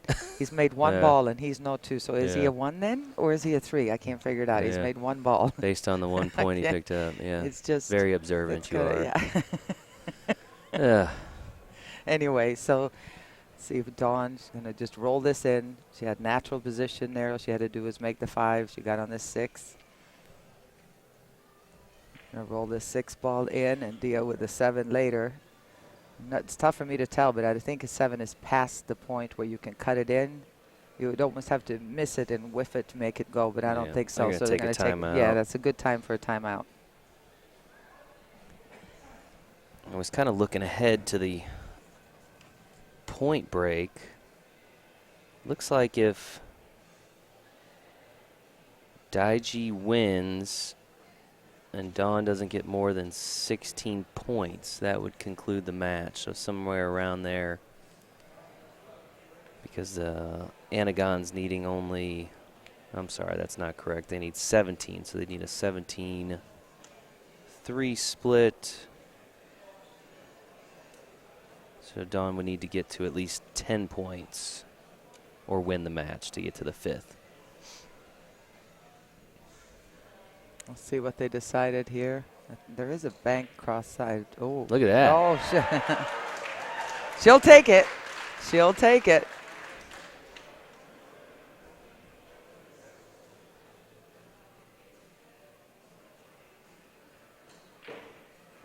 Pockets the 8. An opportunity here to pick up 2 more on the 9 ball. Joe, you must not have been here earlier in this telecast.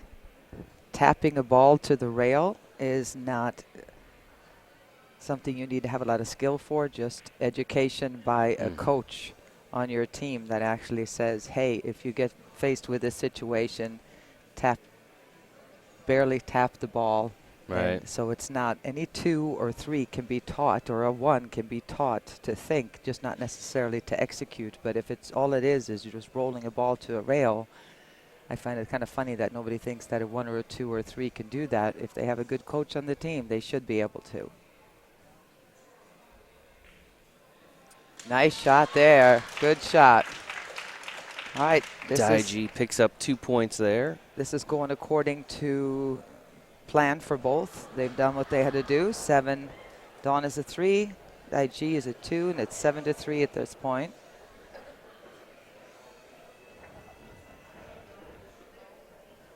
Were they both trying to sportsmanship, that's good. They're commenting that Daiji forgot to direct the balls out of the table by pushing in the slot, and she went to do it, and he ran back over again. We've seen a lot of great sportsmanship throughout this event, in particular the team from Japan that was awarded the sportsmanship trophy a little bit earlier today after the semifinal round. So Daiji with the break here.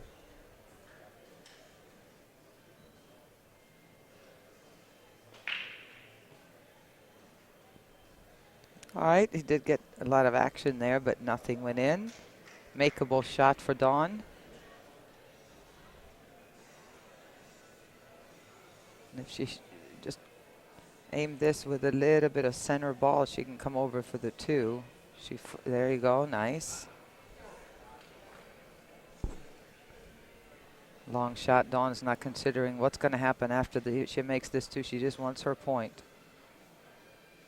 If she gets a shot on the 3, great. If not, that's fine too. Nice shot. She's on fire. She's strutting around that table saying, it's my table. Get out of my way. These are my balls.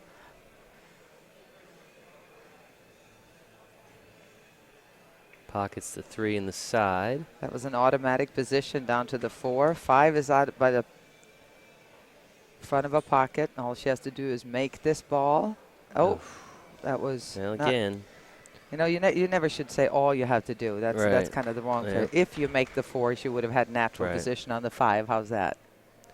We're watching 2s and 3s, so they're going to miss. They're going to miss some shots that maybe they should make, but that's part of it.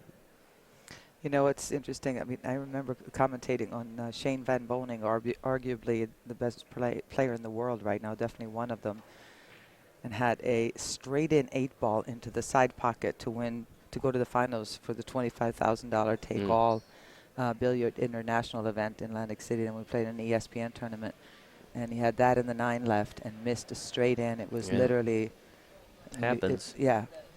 Saw that happen in the Moscone Cup last year against Jason Shaw. That's they had right. a chance to really close the gap for Team USA, and it does happen. All right, she made a good hit, but left a makeable shot here. Daiji.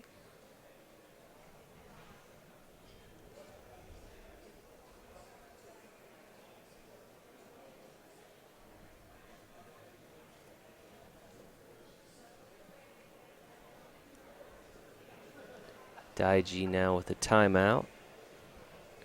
Iwao, who we saw in the last match, coming out with a coach. This is the 4th of potentially 5 matches in the APA 9-ball World Championship here at Pool Dog Arena at the Westgate Resort and Casino, where we have packed this place so full of pool players. I don't know that we can pack any more people anywhere.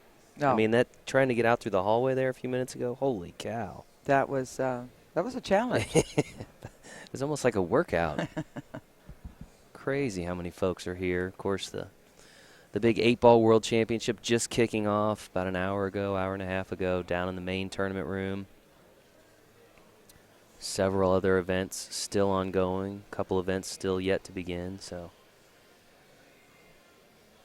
it's not too late for folks that want to come out and play Mini Mania. You know, we'll be here. Mini Mania will run all the way through Friday, so if you're close enough, if you're there on the West Coast, you want to drive out for a day or two. The Mini Mania room is crazy. Yeah, 20 There's some hours money a day. to be made out there. 20 hours a day they run those tournaments. Yeah. They literally only close the room because they have to clean it.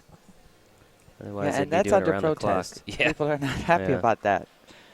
Well, if we could get folks to maybe clean up after themselves a little more, maybe we could keep it open. But history has not shown that that's possible, so we definitely got to clean it up. Daiji here at the table.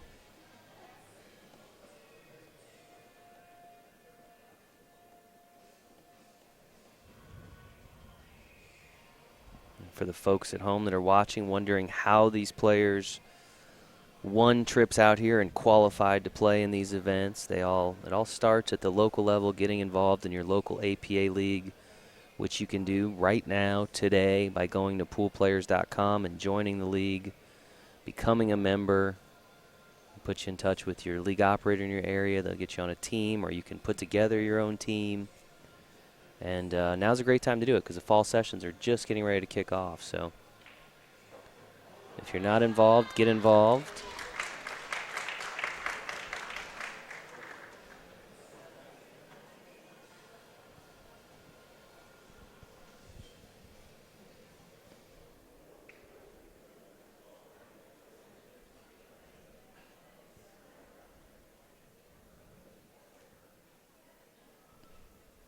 Not sure what Daiji was doing there, but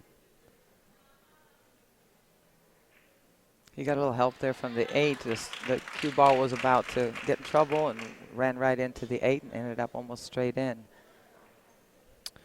Mark, we don't currently have leagues in China. At one point we did have a league operator over there, but due to some health issues and things, he was unable to continue. And so we've not been able to maintain activity in China, though we continue to talk to folks that are very interested in developing APA in China as well as a number of other countries. Of course, if you know someone internationally or here in the United States that's interested in becoming a league operator, you can go to our website, poolplayers.com. You click on the franchise information, and we tell you a little bit about that process and what all it entails. So if you've always wanted to own your own business and you really have a passion for the sport, now something you can certainly look into, but just understand, Ava, and you know this all too well, it comes with a lot of hard work and lots of time that gets put into that, not just, league nights, but the tournaments and things that you're running on the weekends. And yeah, I mean, it is a ton of work. People do underestimate that. Unless you've done it, you don't know. Right. And depending on the size of your league and the, how big your area is, like, on the map. Right. How much traveling there is around. Right. But it's fun, and we do a lot of little extra events and stuff. I met a lot of great people and had a lot of fun with it. So it's given, a lot of work, but a lot of reward as well. So. All right. Nothing on the break there.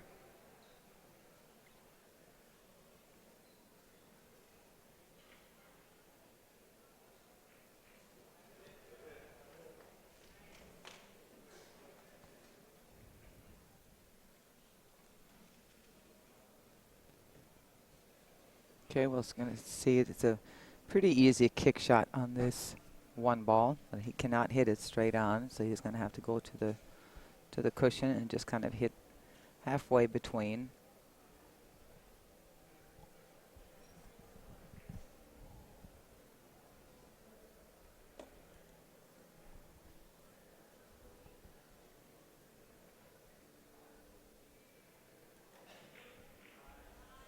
And he got away with it. He got fortunate, and look at the shot that Dawn is faced with here.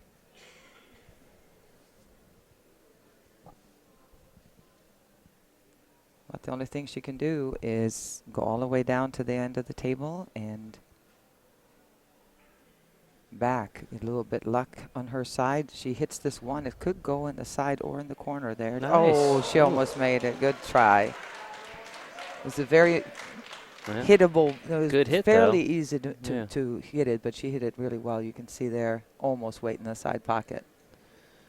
Looks like we've got the regular debate of skill levels going on amongst the commentators or the comments on the stream. I'll just remind folks about the very thorough process that is followed from the time that these players qualify in league to the time that they make their way out here and the entire time they're here, and the thorough review that is done of every score that they put in to ensure their handicaps are where they're supposed to be. You can see there. So no one here, I guess my point there, Ava, is no one in this match has flown under the radar at this point, right? They have been thoroughly looked at by our handicap review committee. I got away with one there. Got a little lucky, making a ball, still at the table, and a shot at the one. Kind of a backwards cut. These are a little trickier because you got it. They're so close together that you just have to pick a spot and then hit it and hoping that that's going to go in. When they're a little closer and you hit backwards, you can't really see the pocket. Good shot.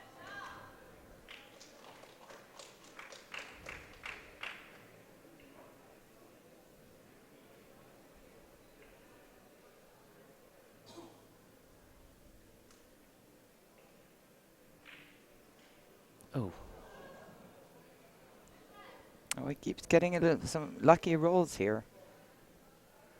Although I think Dawn might have a bank shot if she wants to go for it. And if it's good enough where you can hit and stick, or she's got a relatively easy defensive shot. We'll see what she decides to do.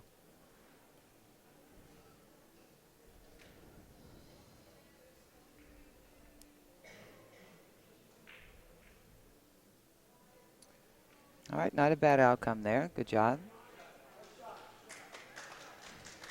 So Dawn needs to pick up, Ava, at least, I believe, 2 points to ensure a 5th match regardless of who wins here. So let's keep an eye on that because, again, I think 17 points puts Anigons on top for the match.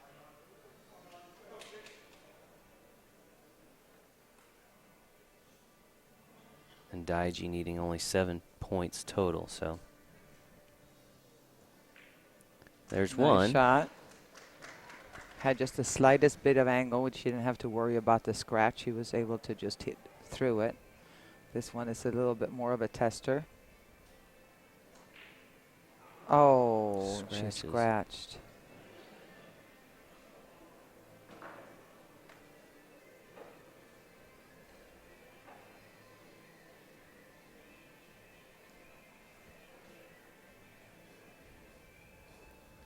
Daiji will have ball in hand here.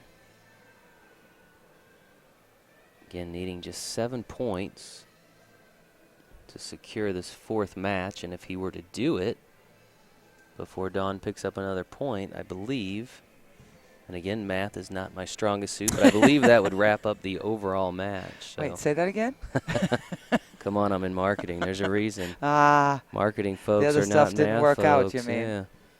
We like to look at analytics. We don't like to calculate them.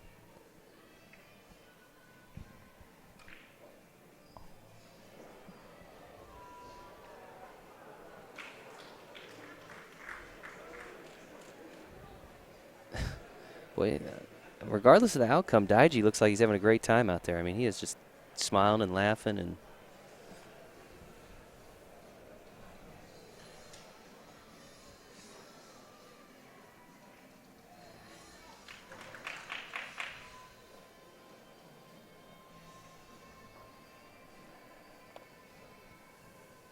All right, this is not your favorite shot right here.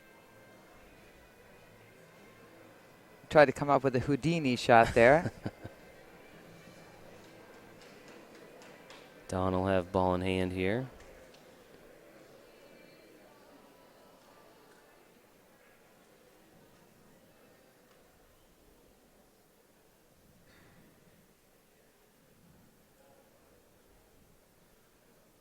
Well, Dawn would be a is, big this is point one of here. those, I was asked earlier about shooting a combination. And this is the case you'd want to, because getting on that 6 ball is super tough. She So goes. Dawn's going to grab her 2 points and Big move 2 on points. from there. It's a big 2 points. That ensures we see a 5th match regardless now of the outcome here.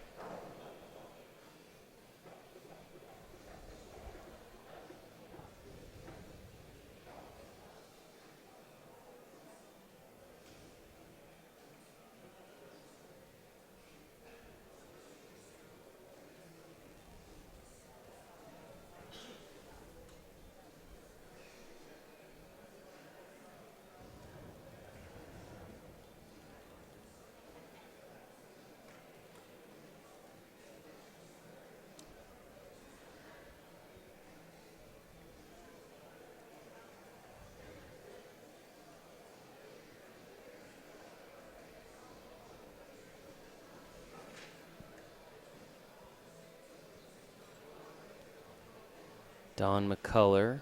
Love to make a ball on the break here, wouldn't she? Oh, There's one. She got the 2 in the corner. and look where the 1 ended up.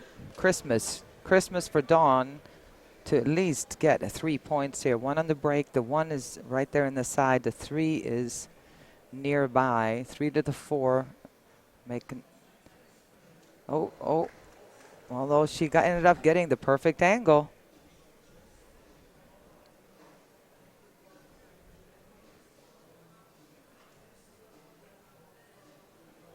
Oh, ouch, that hurt.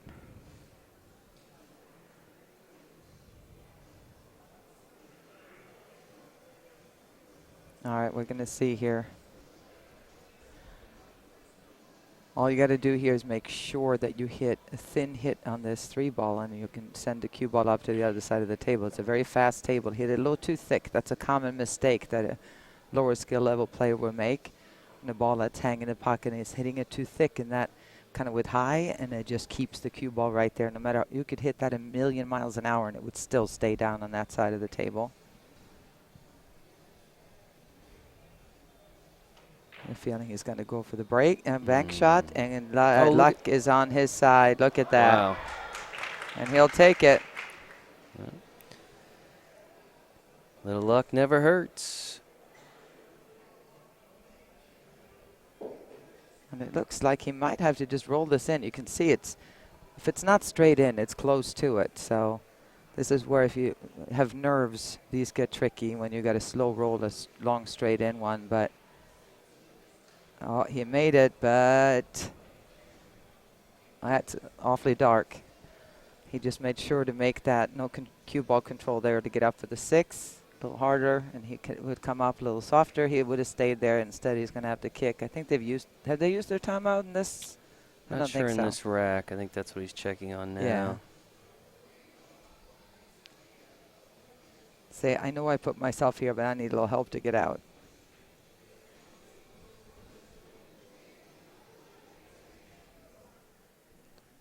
Daiji needing just 2 more points.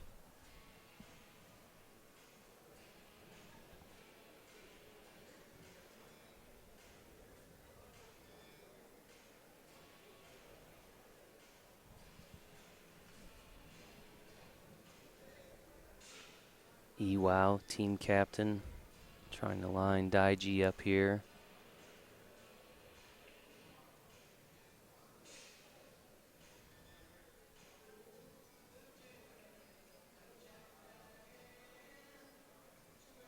And as you know, the coach is allowed to point exactly where the player should hit, Nice. as long as they get out of the way before the player shoots. You can even leave a chalk in the line as long as it's not touching the green felt. If it's on the actual rail as opposed to on the cushion, you can leave a chalk there and say, okay, shoot there, and then walk away from the table as a coach.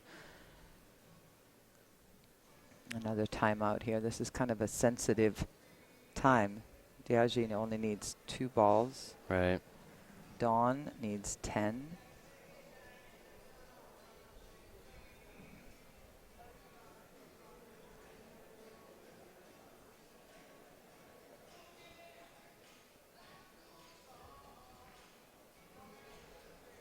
Oh, that didn't quite work. I think he's got a shot. Thin cut. Although in my experience watching league, if it was the 7 ball, which is kind of an easy shot, that gets missed a lot. But a lot of my 1s, 2s, and 3s, they fire bank shots like this in, cut shots like this in that are completely unexpected. So we'll see. Now, Can't get the 6 to go there. oh, it was not an easy shot.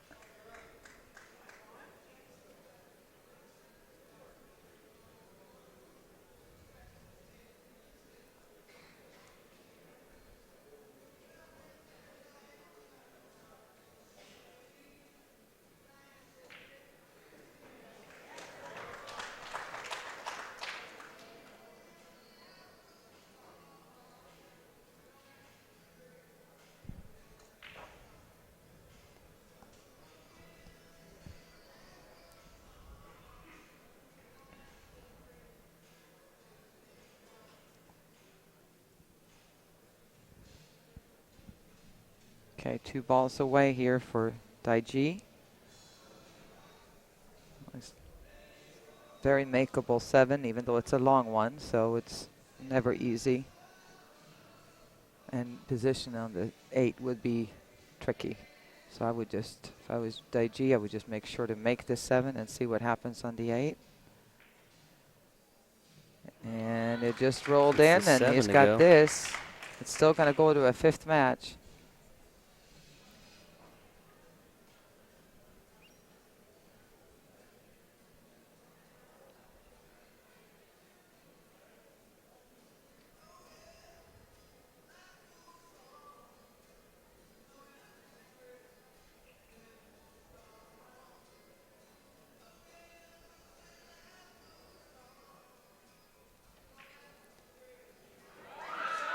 Daiji pockets the 8 ball and wins the 4th match for the team of Anigons from Osaka, Japan.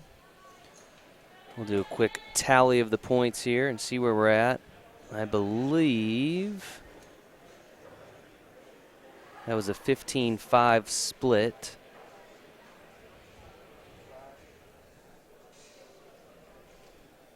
And while we have a moment before they put up their next round of players, we're going to take a quick break and hear a word from our friends over at Pool Dog.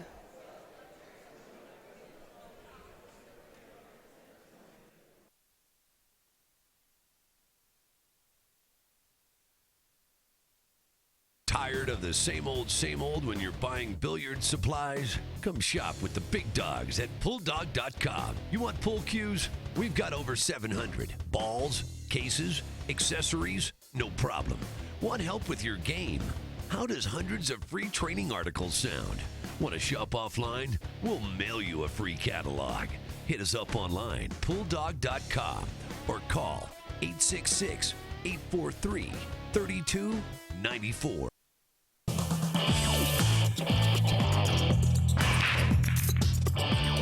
You don't have to play like a pro to enjoy the game I love. If you've ever played in a friend's basement, you can compete in an APA league. In the APA, everyone can play and anyone can win. So if you're looking for a fun night out with your friends and family, join an APA pool league today. Have fun, meet people, play pool. Visit poolplayers.com today.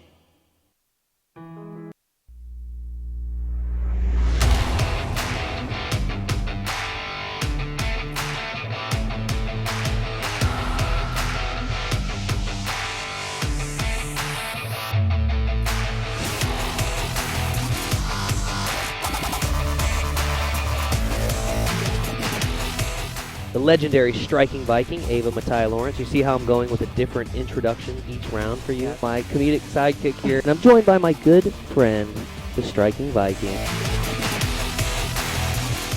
Grandmother had passed away, and the rest of the family said, you gotta go. You gotta go play for Grandma, and boy, she's had quite a run for Grandma. And I talked to her after the semifinal a little bit. She said, I don't think I've ever played that well.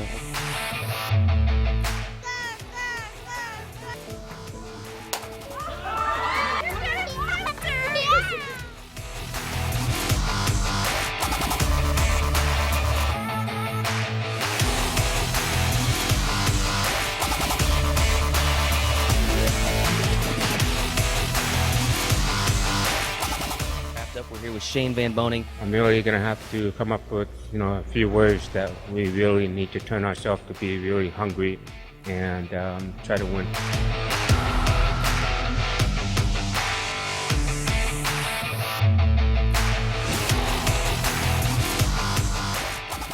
Ladies and gentlemen, some breaking news. Won the APA World 8-Ball Championships. Apparently the team of...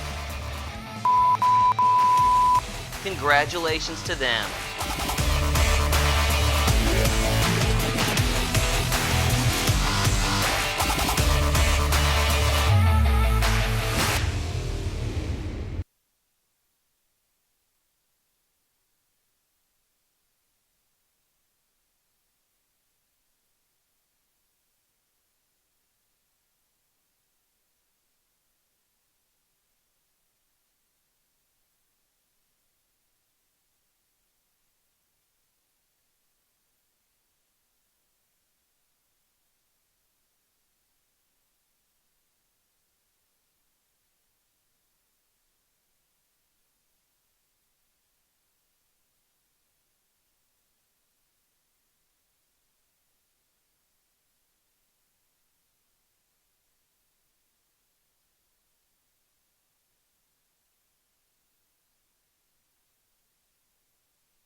And welcome back to Pool Dog Championship Arena for live final round coverage of the APA 9-Ball World Championships. Ava, we have tallied the scores.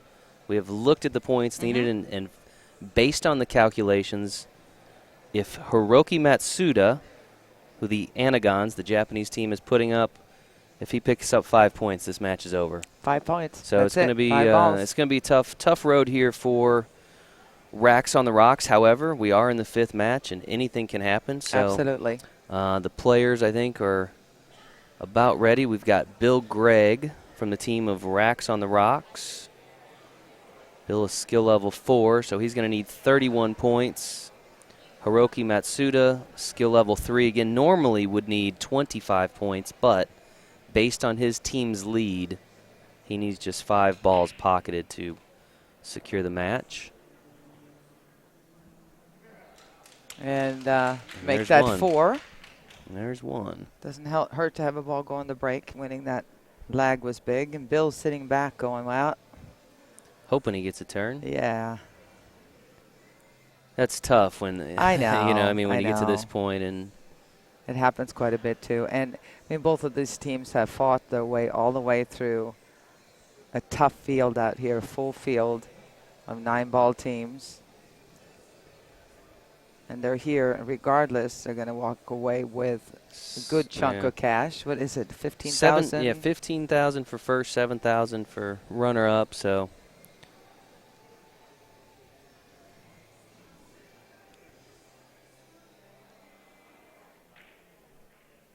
Oh, a little luck. He undercut it and made the 4-ball instead.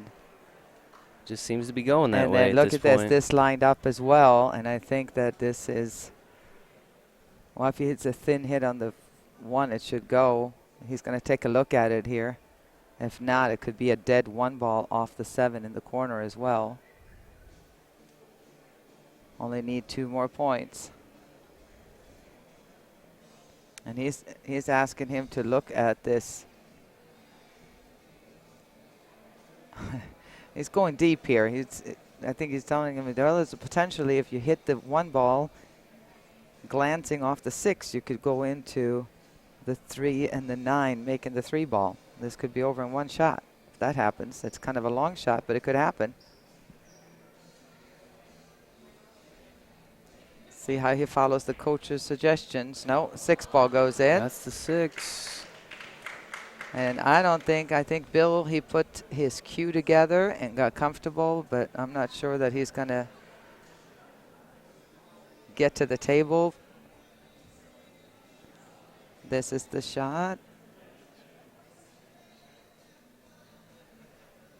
You could either, there you go. There's the and 1 here ball. the 3-ball is sitting right in the pocket. It would be hard to miss. The only way to miss it is hit way on the left side of the 3. The combination. Combination, yeah. 2-3, yeah. If you overcut it, you can make the 2-ball goes off the 9 into the 3, and it still goes.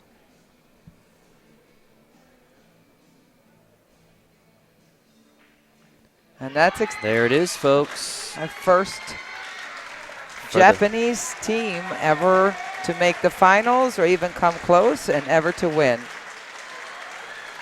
Your 9-ball world champions. They're from Osaka, Japan, the team of the Anigons. And your runners-up in this year's 9-ball championship from Peoria, Illinois, the team of Racks on the Rocks. The team shaking hands.